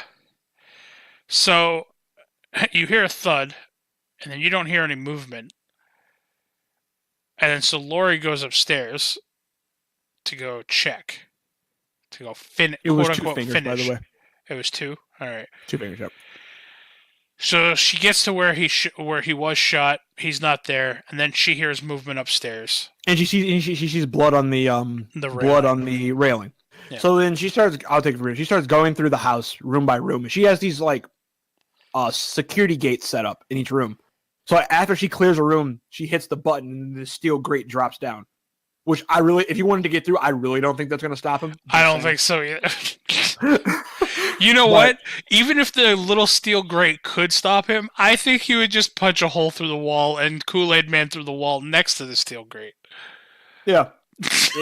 You're not wrong. You're not stopping Michael Myers. Or if the steel grate does stop him, the wood that the steel grate's like secured to won't. Like he's just going to pull that down. Right. But if he wants to get through, he's getting through. So, but she's going room to room, and like securing each room. Like as she clears it out, she's just smacking the button and is locking down the room. Then she has a fucking mannequin room. Yeah, it's yeah. That's like that's her storage room. I think for her Target dummies.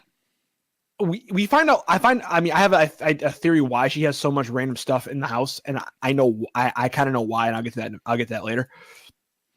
But I noticed one weird thing or one random thing she had in her house.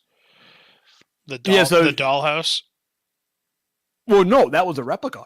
Yeah, it was Michael Myers' house, right? That was a replica of Michael Myers' house. Right. Like, so, I'm almost thinking like that thing, like that top ripped off, and she did strategic planning. Like, all the like she recreated shit in the house, like layouts and like how, like which way did he come? I'm almost thinking like to learn how he moved. Like, okay, he was here. How did he get to here? Like, I'm thinking she spent the 40 years like playing back how he got to certain places in the house from where he was in her head to learn how he thinks. Like, that's what I'm thinking that was for. All right, but also too, that house there was something about that. Like all that random stuff in the house, it was covered. So, yeah, she goes to the mannequin room. She starts clearing out. She opens the closet door. There's the dead husband. Yeah. When the fuck did Michael Myers have him in here? When did he have time? Like, literally, he got his hand blown off. Laurie ran downstairs. He busted in, got shot. Laurie ran upstairs. And then he was just upstairs. You're telling me he booked it outside, picked up dead Ray, ran upstairs, and then started stomping around upstairs waiting for Laurie? Or when he choked out Ray, he threw him on the balcony. Oh my God! He just chucked him on the balcony upstairs. Oh my God. It's insane. This guy, he's stealthy. He's a stealthy cat. I stick to my word. This motherfucker. Never again will you hear me complain in Dead by Daylight going up against Michael Myers about, God damn it, I didn't even hear his heartbeat. I told you, man, just a tip. I've always said about Michael, like, just a tip. When you see him, it's already too late. It's already too late. So, yeah, there's dead Ray in the closet. So, and then she gets into a scuffle. No, then she starts looking around again, and it's like, okay. Then she thinks he's in the other door. So she opens the other door of the closet. He's not there. Then he pops out behind one of the mannequins. Yep. And that's probably the fastest we've seen him move. Yeah, that and how the fuck can he hide behind a mannequin? Dude, he's not a small guy. I mean, I think he just kind of crouched down in the shadows, and he had the white mask on, so it kind of blended in with the white of the mannequin. Yeah, fair enough. Yeah. All right. So then I think, he popped up behind the mannequin and was like, and just kind of came out there, grabbed it. They scuffled pretty damn good. Yeah, then he fucking hucks her out the window. No, he stabbed her, too. Oh, did he? Yeah. Yeah. He had the knife. Like, he had the knife. She stops him for a second. Like, she gets the knife, goes to stab him. Then he just fucking curves the knife back into her stomach, stabs her, and then chucks her out the window. Chucks her out the window. And which is a great scene. Dude, she fucking hit hard again. Like at this, I'm not gonna lie. I was like, "Oh, Laurie's pretty badass," And then there's like the door scene. I was like, "Oh, Laurie, that's gonna leave a mark."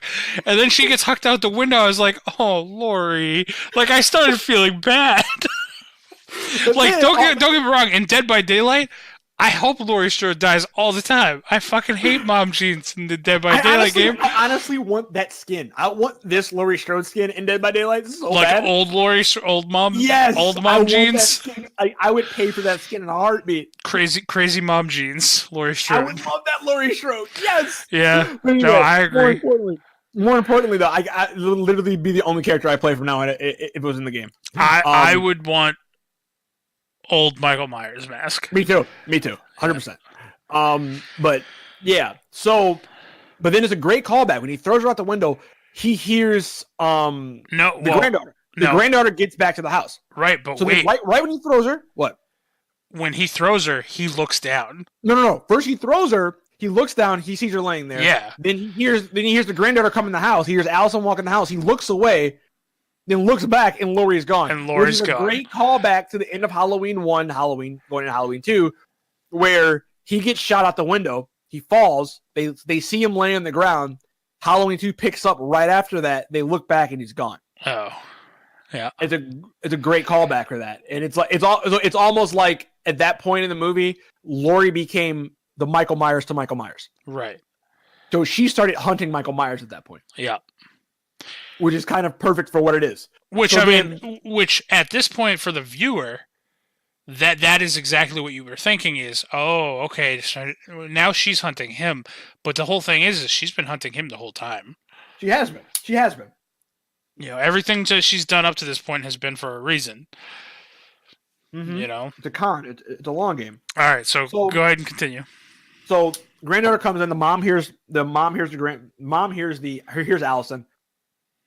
Karen hears Allison. She, gets her up. She opens the safe room door. She's like, come on. Right. So she gets her in there. She gets her back down, closes, and Michael's coming down the stairs. Yeah. The door closes right before Michael gets there. He looks around kind of confused. He does like that side head tilt thing. Like, yeah. The fuck? Like she was just there. And he knows all the doors downstairs are locked and upstairs, so there's really nowhere to go. He walks in the kitchen. He's like, okay. And she when you think about it, she closed every door, but the only door he can get into, only place he can go is the front door in the kitchen. That's it. Yep. Like the living room and the kitchen. That's the only place he can go. So he starts walking around. And he remembers Laurie shot him from the basement. He doesn't see anybody in the basement. And then he starts looking at the granddaughter's kind of crying, and her mom kind of calms her down a little bit. And then that's when, he starts looking island starts shaking. The island. Yeah, he starts looking at the island. He's like, okay. And he starts like shifting it, trying to make it move. And then that's when it starts shaking, and it's like, okay. And then now Michael knows something's up. He fucking eventually just rips this fucking island out the ground. Now, I got pumped when I saw this. Okay, this particular scene, when the daughter has the rifle, okay, and she's pointing it up the stairs. And she starts crying. This is the thing. So he rips it off, and then it's almost like he's catching his breath, or he's like reveling in what he just did. Right? Yeah. I like to think, because we don't see him at this point. I like to think like he just like flips this fucking thing over, and I like to think he's just like, yeah, I fucking did that. He's just like he's just nodding to himself upstairs. In my head it was that, or like he looked around. He's like, all right, nobody's here. He like takes off the mask, like gets some water. He's like drinking out of the faucet. Yeah. pats his opens face up off the for a opens second, up the fridge, grabs a beer. pats his face off like, okay, mask back on, let's go. So I got pumped on this part where the Me daughter too. starts She fucking starts crying. crying. She's like, Mom, I can't do it. I'm sorry, I can't do this. I can't do it. And then Michael pops around the corner. Right when he pops around the corner, she's like, I'm just kidding. Yeah, and then fucking shoots him like in the face. She shoots him like right in the cheek. It's like right below the eye, like right in the cheek. I've never seen Michael drop so fast. Yeah, like, he got dropped out of he dropped out of frame. Like she shot him with a hunting rifle in the face. Like he goes down. Yeah, like there's like a spin. Like he spun around. He's like, nope, I'm out. I'm not dealing with this. Yeah, he goes down, and then right when he goes down, he starts getting back up, and that's when we see Lori like she's getting up. She's in the shadows with like a kitchen knife, and she's like, and then I think she says like, "Is it Happy Birthday, Michael?" or something like that. Happy Halloween. Happy Halloween, Michael, or whatever it is. And then she comes out and she stabs Michael in the back and kicks him down the stairs in the basement. Yeah. Which I was like, why would you kick him downstairs in the basement? That's where your daughter, your daughter and granddaughter like, down there. there. Why would you do that? It's crazy. terrible. But then, crazy girl. Like, come on. And then she's like, come on up. So they start coming upstairs. Of course, the daughter gets grabbed. Yeah. They're pulling, Michael does the classic, like, just sit straight up, Undertaker style. Yep. Just sit up. And then he does the classic horror movie trope of he grabs the daughter's ankle. He grabs the ankle, like while halfway lying on the stairs. Yep. And gets kicked in the face. Like multiple times. Poor Michael. Like everything happens to his face. Like why? Multiple times. He gets kicked in the face multiple times, like right there, and he's still holding on. Like, and all, like two. Like, granted, one is an older woman who's been beat to shit. Yeah. But two grown people effectively can't out pull him. And then the granddaughter. The granddaughter, she sees the knife that Lori just stabbed Michael with and grabs it and stabs Michael in the hand. Yeah. Which was a kitchen knife. It looked exactly like Michael Myers' knife. Yes, so she stabs him in the hand. Which could it have been Michael Myers? Because he didn't have his knife when he was down there. He didn't. No, he lost his knife upstairs. Oh, all right. He lost his knife upstairs, so it could have been his knife. We don't know where she went when she came back in the house. Right. So it could have been his knife. Very easily could have been his knife. But I like to think it was. Me too. So she stabs him with either his knife or a knife that looks exactly like his. Right. He lets go, and then he gets kicked in the face again, goes back down the stairs. And then we see like the daughter lift up like this arm or lift up like this metal like rebar looking thing. And then she lifts it up, and Michael's switch. Yeah, Michael's coming up the stairs at this point, and then she slams it back down, and then like you see these spikes shoot out from each side, and effectively like iron bars lock Michael in the basement. Right, and then the mother told the granddaughter, this isn't my cage, it's my trap. It isn't a cage. It's not a cage, it's a trap. It's a trap. And we find out at this point she built this entire house to kind of beat Michael. Then she goes, she hits a switch. Then behind all the random objects in the house, you see these gas pipes. Behind all the random objects in the house is basically flamethrowers, and she starts torching this entire house. Yep. And she stands there looking at Michael. And Michael's coolest fucking scene with all that fire in the basement, and Michael's just standing there. And Michael is just standing there looking. And he has this look on his face under the mask, like you can tell, even in the mask, he has a look at his face. He's like, "Too fucking shay, you got me." Like he's just looking like, "You got me, you beat me." Like Michael actually looks defeated at that moment. Like, no, see, I didn't get that. No, I had a more of a to be continued Laurie Strode kind of vibe. Right. No, I'm not saying like she got him, but I mean like he's acknowledging the fact like you are on my level. Like, okay, you got one up on me. Right. That kind of thing. Like he's looking at her like touche, Laurie Strode. That kind of thing. I like the fact he doesn't even he doesn't even reach for the bars. Like he makes no attempt. He just stands there looking at them with his head turned. Yep. Like kind of like this, like kind of admiring the work that she did. Yep. And at the same time, like being like okay with what happened here. Like, okay, Laurie Strode, touche. Yep. Like he has his look on his face. It's literally like when we're playing Dead by Daylight or something, or when me and you were playing a game that normally this situation would get frustrated, we'd get frustrated and salty, but we're like, you know what? That was such a good fucking play. I'm not even upset. Like, that was just really good. Yeah, exactly. You know? Like, touche. Props, man. Exactly. It was almost like he gave her props. Like, it was just like Mike's You like, got I me. would offer you a fist bump through these bars, but I know you won't go for that. that'd be funny. Like, he's on fire. He just reaches his hand up. Yep. His hand out for a fist bump. So all three ladies leave. They watch him burn for a while. Lori is beat to shit. They're carrying Yep. her out because she's been stabbed and fucking They flag down a truck, a pickup truck. which we're trusting strangers now at this point. Hey, you know what? I don't know. Is that what we're doing Then now? they all hop into the back of this truck and they start driving away. Yep. And then they zoom in. The granddaughter Well, no. still. First, they cut back to the house, don't they? Oh yeah, you see the house on fire. They cut back to the basement, and Michael's not there. We don't see him in the Oh, basement. yeah, that's That true. basement's not that big. It cuts back in that basement's not that Yeah, big. they show He's the not- same. They show the same view same going view. down the stairs. He's not standing on the steps anymore. We don't see him on fire anywhere, Yep. and we don't see any trace of Michael. Yep. And then it cuts back to the granddaughter and zooms in on the knife, on the bloody knife. She's still holding on to it. Yep.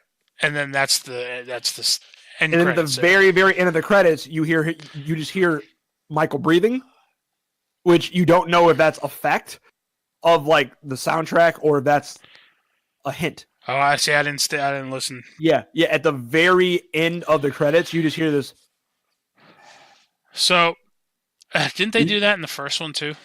I think so. You just hear this breathing at the very, very end of the credits, and it's like, so you don't really know if it's part of the song, part of the effect of the song, or is he actually not dead? Right. It's a very cool spot. It left off in a very cool spot.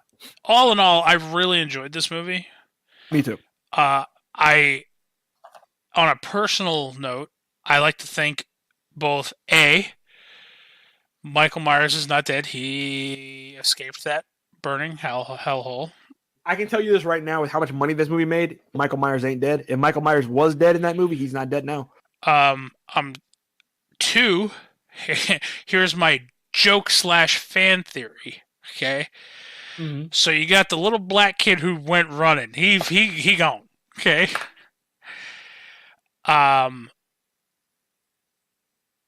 By the time he grows up, obviously Michael Myers, being human, is going to be dead. Just simply of old age at this point. But his now protege, Laurie Strode's granddaughter, is going to hunt down this little black kid. That's actually not that far off. And the reason why that's not is that actually was a thing.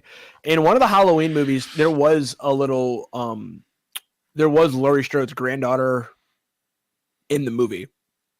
And the thing about that was she was like a little kid and she dressed up in a clown costume and she actually did kill her mother. Like Michael imprinted on her in a weird way. Like I think it was around the whole Curse of Thorns thing. Okay. He actually like imprinted on her in a weird way. And like she kind of became like a psychopath like he did. I don't think they dove too deep into it. I don't believe after that point. And then there was a whole thing like it was implied. I think he had sex with like his granddaughter or like his niece or something. It was weird. All right. The movies got weird at a certain point. But my fan theory is just the fact that Laurie Strode's granddaughter is going to end up being one of the next Michael Myers. that totally could be. That killers. totally could be. Like it totally could be. It could even be one of those things where like I would almost like it like if they do wind up going into like trying to like reintroduce the supernatural element. They got rid of it in the first movie just to get rid of what was there because nobody really liked the whole Curse of Thorns thing. Right. Mhm. Like nobody really liked the whole Curse of Thorns thing. But it'd be really cool, like if they come in with a thing where like, Michael Myers does have he does have this supernatural power.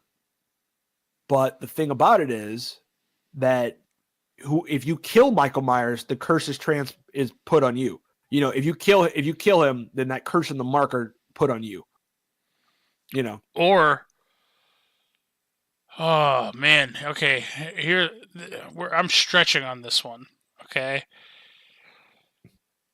So Michael Myers, maybe he was possessed, like you said, right, by an entity. Perhaps that entity then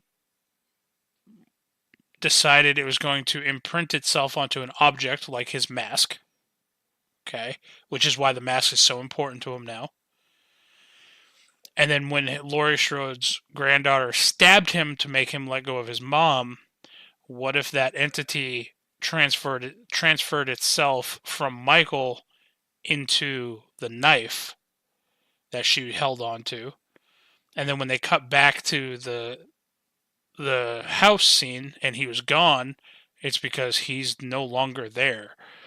Like, the entity was done with him. The entity is now in the knife. Mm-hmm. So now she's gonna be you want to know my honest to God truth? Sure. This is what I really think is going to happen.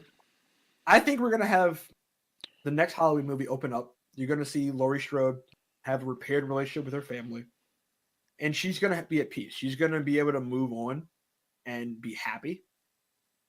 And I'm thinking in the next 15 minutes, in the first 15 minutes of that movie, she's going to get killed off. Michael is going to kill her. Like, we see her eventually maybe it's like 2 or 3 years later down the road.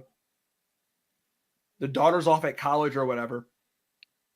And Halloween night rolls around, right? Halloween night rolls around, and we actually see Laurie Strode enjoying Halloween. This could be the first time we see her enjoying Halloween in over 40 years. You know, she's trick-or-treating. No, she's not trick-or-treating, but she's handing out candy to kids and all this other stuff. And you see like a kid rings her doorbell, and she opens the door, and it's like, an older teenager in a Michael Myers costume standing there. And it startles her for a second. And then the kid holds out like a pumpkin for candy. And then she gives him candy or whatever, and he walks away. And then doorbell rings again shortly after. She goes back to the door. She opens it up. Michael Myers is standing there. And she laughs it off. She's like, I already gave you candy, that kind of thing. And then she goes to close the door, and we just see the hand on the door kind of stop the door. And it's actually fucking Michael Myers. He comes in, and he actually kills Laurie Strode in this one. He gets his revenge, but then now it's focused on the daughter and the granddaughter. Like, he's now focused on the 3 people who beat him. Right. And he's focused on them. And so you have maybe that happens, and I would actually like to see that. Like, I would like to see him kind of learning about his prey, almost like doing the whole stalking thing. So like, he kills her on Halloween, and then then he stalks them over the next few days of Halloween. Like, the daughter flies in for, the granddaughter flies in for the funeral. She's back from college for the funeral, whatever. And you see him at the funeral stalking the family. You see all this stuff happening, or maybe she's still in town or whatever. So she comes back home, and you see him stalking the family. And that's the movie I want to see. And then I want to see it like it's a passing of the torch. It doesn't do. We kind of see Jamie Lee come full circle. We see, Laurie Strode come full circle with a character. She beat her demons, but then we learn, Michael Myers can't die. We one way or another, Michael will come back. And you can't. It gives you that you can't escape, and then it breaks down, and then it goes back to the mother, and it goes back to the granddaughter, where you have like that, because the mother's just as prepared as Laurie is, to fight Michael. So then it's kind of the passing of the torch on, and then you can have this next generation of stars in terms like carrying it, but they have a nice rooted backstory in the original Halloween, and this one to carry it forward, so they have a nice strong backbone to continue it forward, even without a Jamie Lee Curtis or Laurie Strode. Right. That's where I'm thinking the franchise would go, and that's if I was doing it, that's what it would be. But yeah, like that's what I'm thinking of, like in my head canon. That's where I'm going with it. Fair point. I mean, I like it. I'd watch it. I don't know. Michael Myers, I was having this conversation before. Out of all the, horror movies and stuff, Michael Myers has always been my favorite. On Dead by Daylight, you have, like a dozen fucking killers you can choose from or some crazy shit. And Michael Myers is my go-to. You know, Michael Myers is for me. Michael Myers is the quintessential slasher. yeah. He's the silent, mystically strong slasher. I thought you were gonna say he's the silent but deadly one. I was like, Michael Myers is a fart.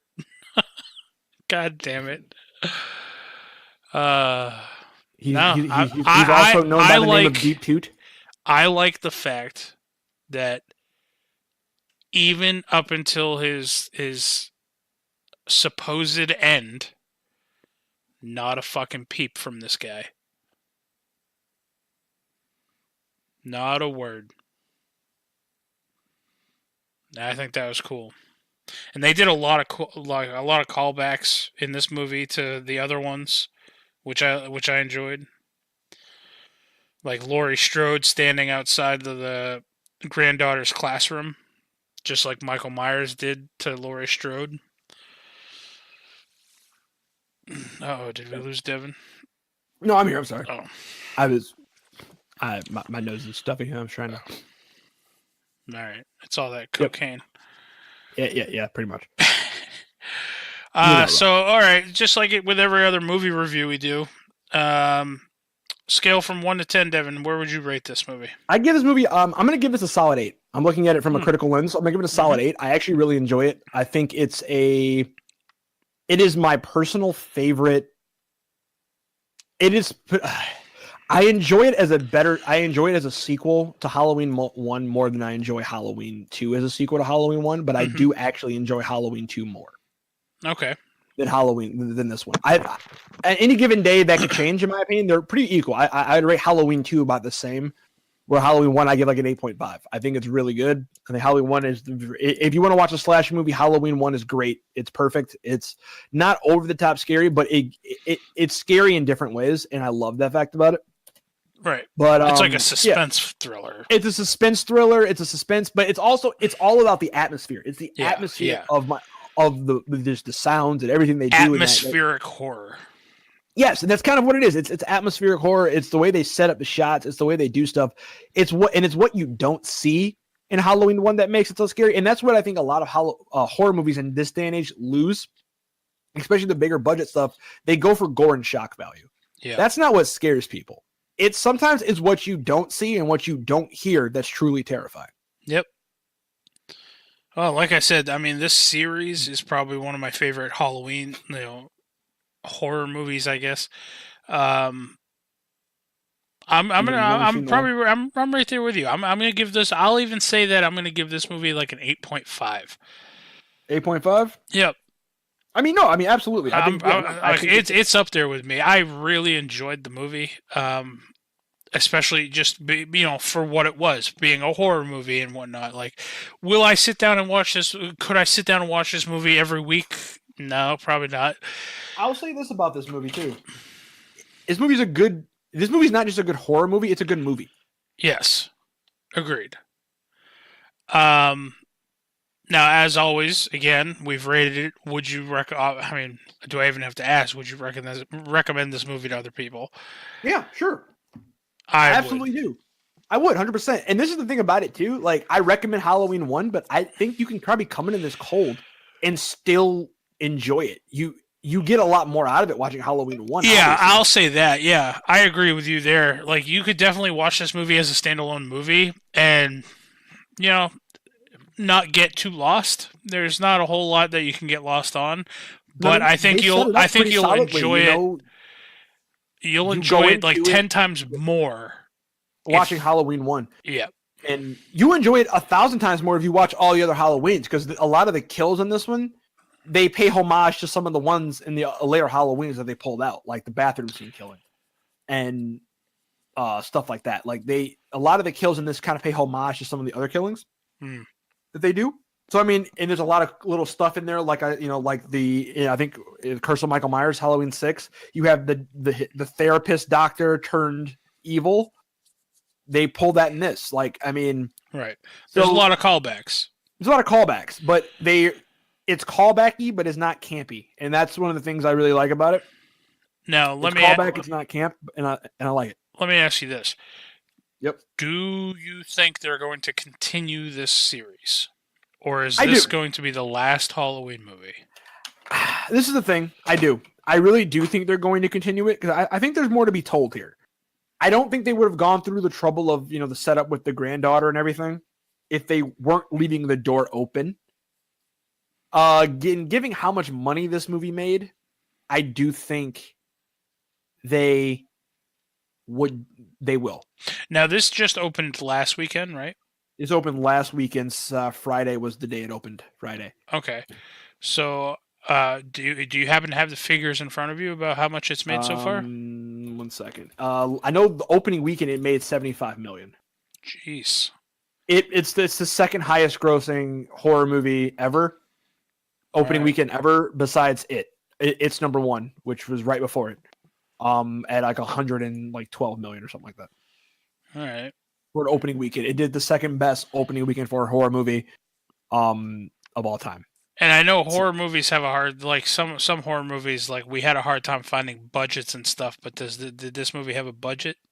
Oh yeah, I'm sure this did. I'll tell you 1 second. On the budget returns, I know it made it. Well, I should say a listed budget. I mean, obviously sure every movie has a budget. One But second. You know what I mean? Yeah, I know what you mean.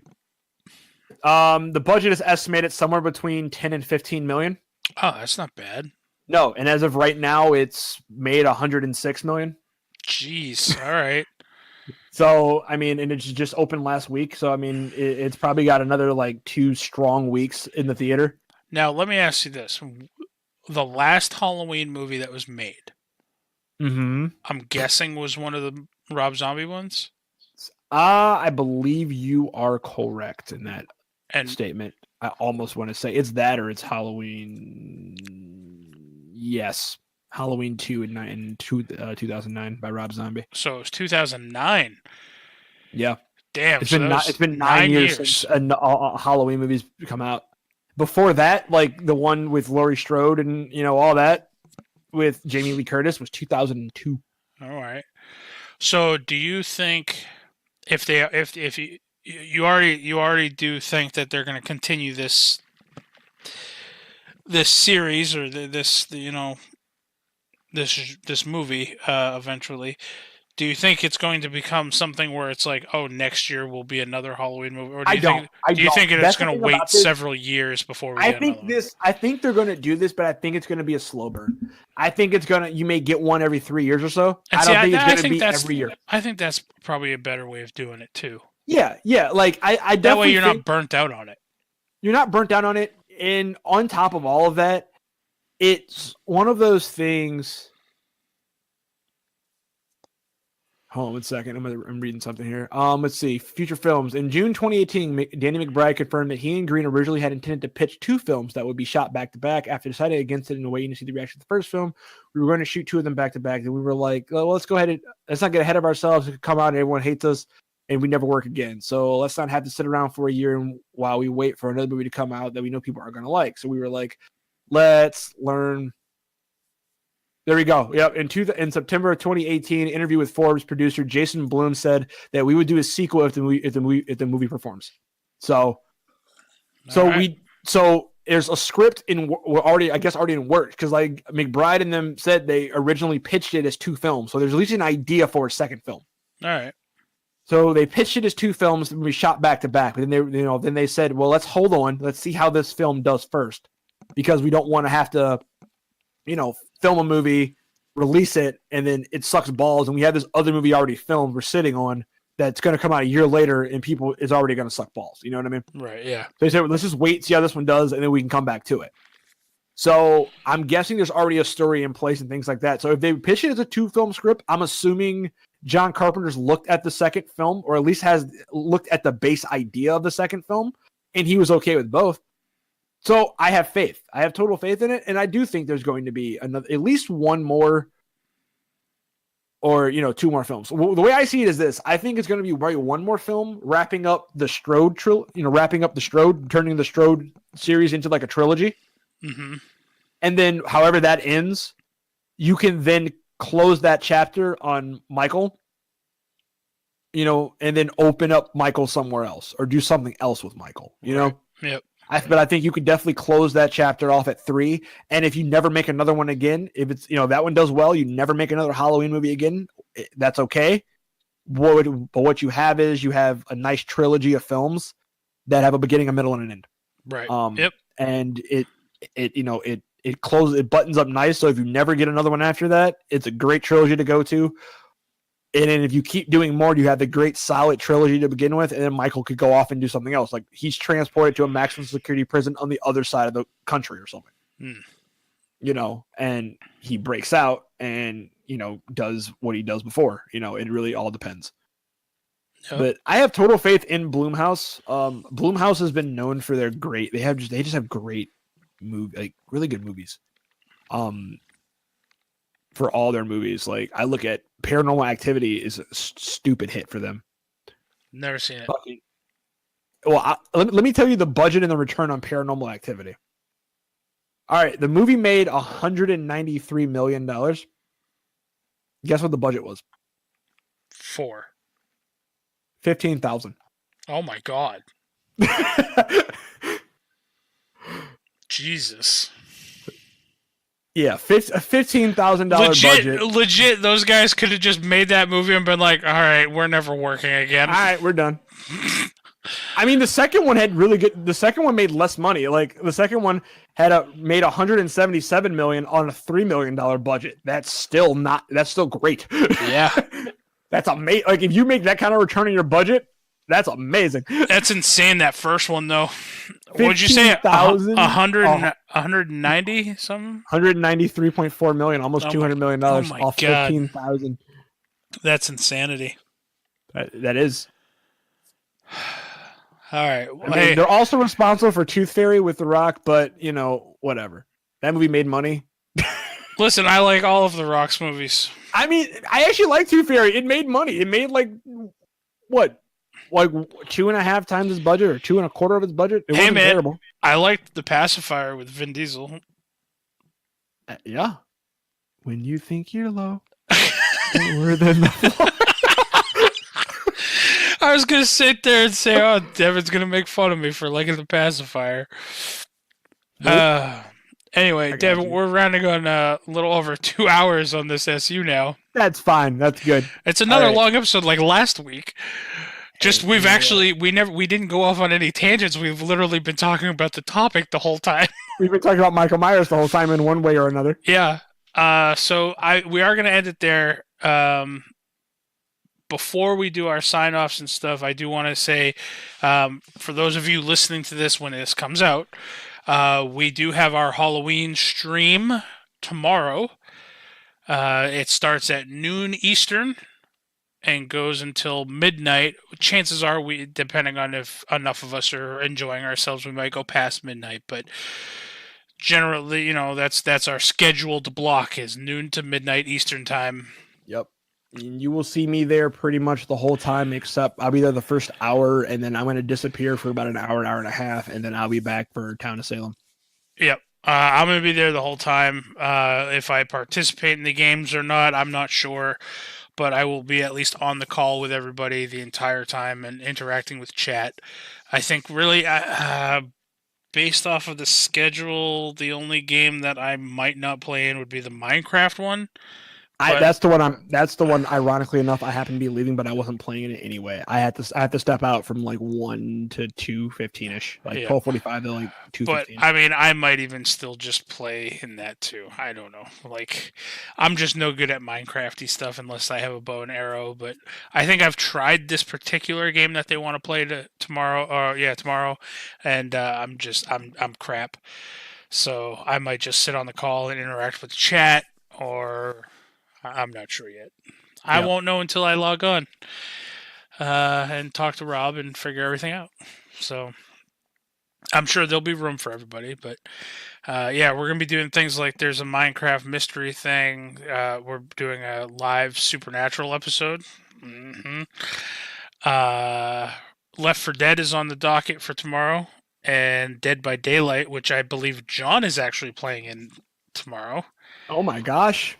He made a deal with Rob, and John's actually going to play Dead by Daylight with He's us. playing Dead by Daylight. And you know what, Webby? I think it's safe to say And that whenever we're the killers, we're going to be playing Michael Myers.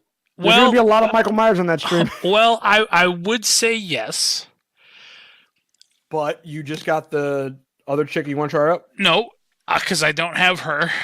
I was probably going to buy her tomorrow. So My thing here is, it's going to have to be Kill Your Friends. We're going to be on a rotation. I know that because a bunch of people are signed up for this. Yep. If John is playing, I have a feeling like we would get far more enjoyment playing the Huntress, just knowing how much it irks John. You see that, right? You think that, but see, I already know like Kat's gonna play the Huntress. Tamara probably will. Although Tamara might Tamara's- play the clown. She's been really enjoying the clown. She might play the clown. She may play the spirit if she has her. I don't know. Yeah. I haven't played Um, Dead by Daylight really much in the past. I haven't touched it in probably while. 4 months, Yeah. so it's gonna be interesting for me to play it. But I know I'm playing Michael. I'm playing the hell out Yeah, of Michael. I'm probably gonna. He's my go-to guy. So I just love him so much, man. Like he's probably the closest killer I met. I think him or Bubba are the two closest killers I met for getting like the prestige clothes. oh yeah. I will say, Michael, unless I'm doing a specific ritual quest or whatever, anytime I do play as a killer, which is not very often, I am always Michael Myers. I mean, I don't know. He's my go-to. I don't know. I like him. Very up close and personal. I think he should have a chokehold, though, at this point. In addition to his knife. So he's 63 in the movie. Jesus. I don't know. He's getting up there. He needs a protege. That's all I'm saying. He needs to teach his ways to somebody. He needs to pass on his killer gene. He needs to pass on his mask, his knife, and his coveralls to the next generation. But yes, so with that being said, I hope everybody who is listening to this comes out and at least pops into chat and says hi to us during our stream. We are trying to raise money. I will put maybe links into the charity. I don't know where that I can find. I gotta find those. I have a link to it somewhere where you guys can go and donate. We usually do the Halloween stream that is leading into our big 24-hour charity stream that we do in December. But yeah, come out, hang out with us. Talk to us in chat. We're usually pretty interactive. And just give Simply Unprofessional a shout out. Tell us that we sent you there. Right, Devin? Be like, yo, I'm here for the Halloween stream. I listened to Simply Unprofessional. They told me to come here. And then we'll be like, oh, you poor sorry bastard. You listened to us and now you're roped into this. All right, Devin. With that being said, where can people find you on the internet so we can end You guys this? can find me at DMP_Pookie. What about on Twitch? On Twitter and on Twitch at Who Killed Me, which I actually, I'm no promises yet. I may be doing something actually special on Halloween. I have to work that day, so it may not happen. I'm debating about it. What's Halloween anyway? What day? The Wednesday. Oh, it's The Wednesday. 31st is a Wednesday. Yeah, it's like I have to work. If it was a weekend, I would probably do something. If it was a weekend, I was thinking of playing doing an all-day stream of Until Dawn. I don't know what that is.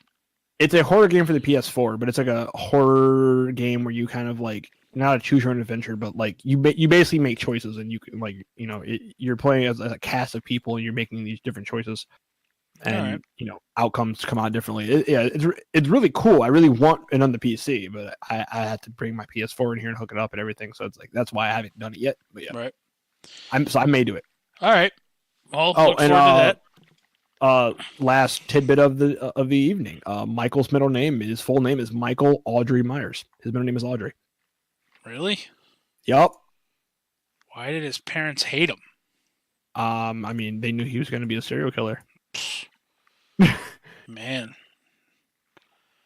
Anyway. You mean ma'am? M-A-M. Ma'am. Oh, ma'am. Anyway, you guys can follow me on Twitter at Jax Forest Walker, all one word. And on Twitch at DM Webby. You know how often we play the pack lately? Everyone must be like, why is your Twitter handle so fucking weird? What is Jax Forest Walker? All one word. All one word. I wonder how many people actually You try want to to look know? for that. You want to know what Jax Forest Walker all one word's all about? Why don't you go follow Jax Forest Walker all one word and then find out? It's true. He's a minotaur. And also He lives in the follow woods. Patrick.Webster52 on Instagram. Yeah, do that. Patrick.Webster52 on Instagram. I don't post often, but when I do, they're usually funny pictures. They are. So I can attest to this fact. all right. Well, I'm tired, so I'm going to end the recording here. I got to find the outro music, and then we got to talk during the outro music because that seems to be the new thing. We do. The professional outro. See you later. Until next time, fuck Booster Gold. I'll kill you that way. Fuck Booster Gold. I'll kill you that way. I love that video, man. I like it when what's his name? Leatherface starts doing his like And it then sounds Freddy's just like, it "No, sounds cut like out that country back- music. It sounds like cut out country that music. good shit. Yeah. Good shit. Yo, Jason and Mikey, take it back. Take us back.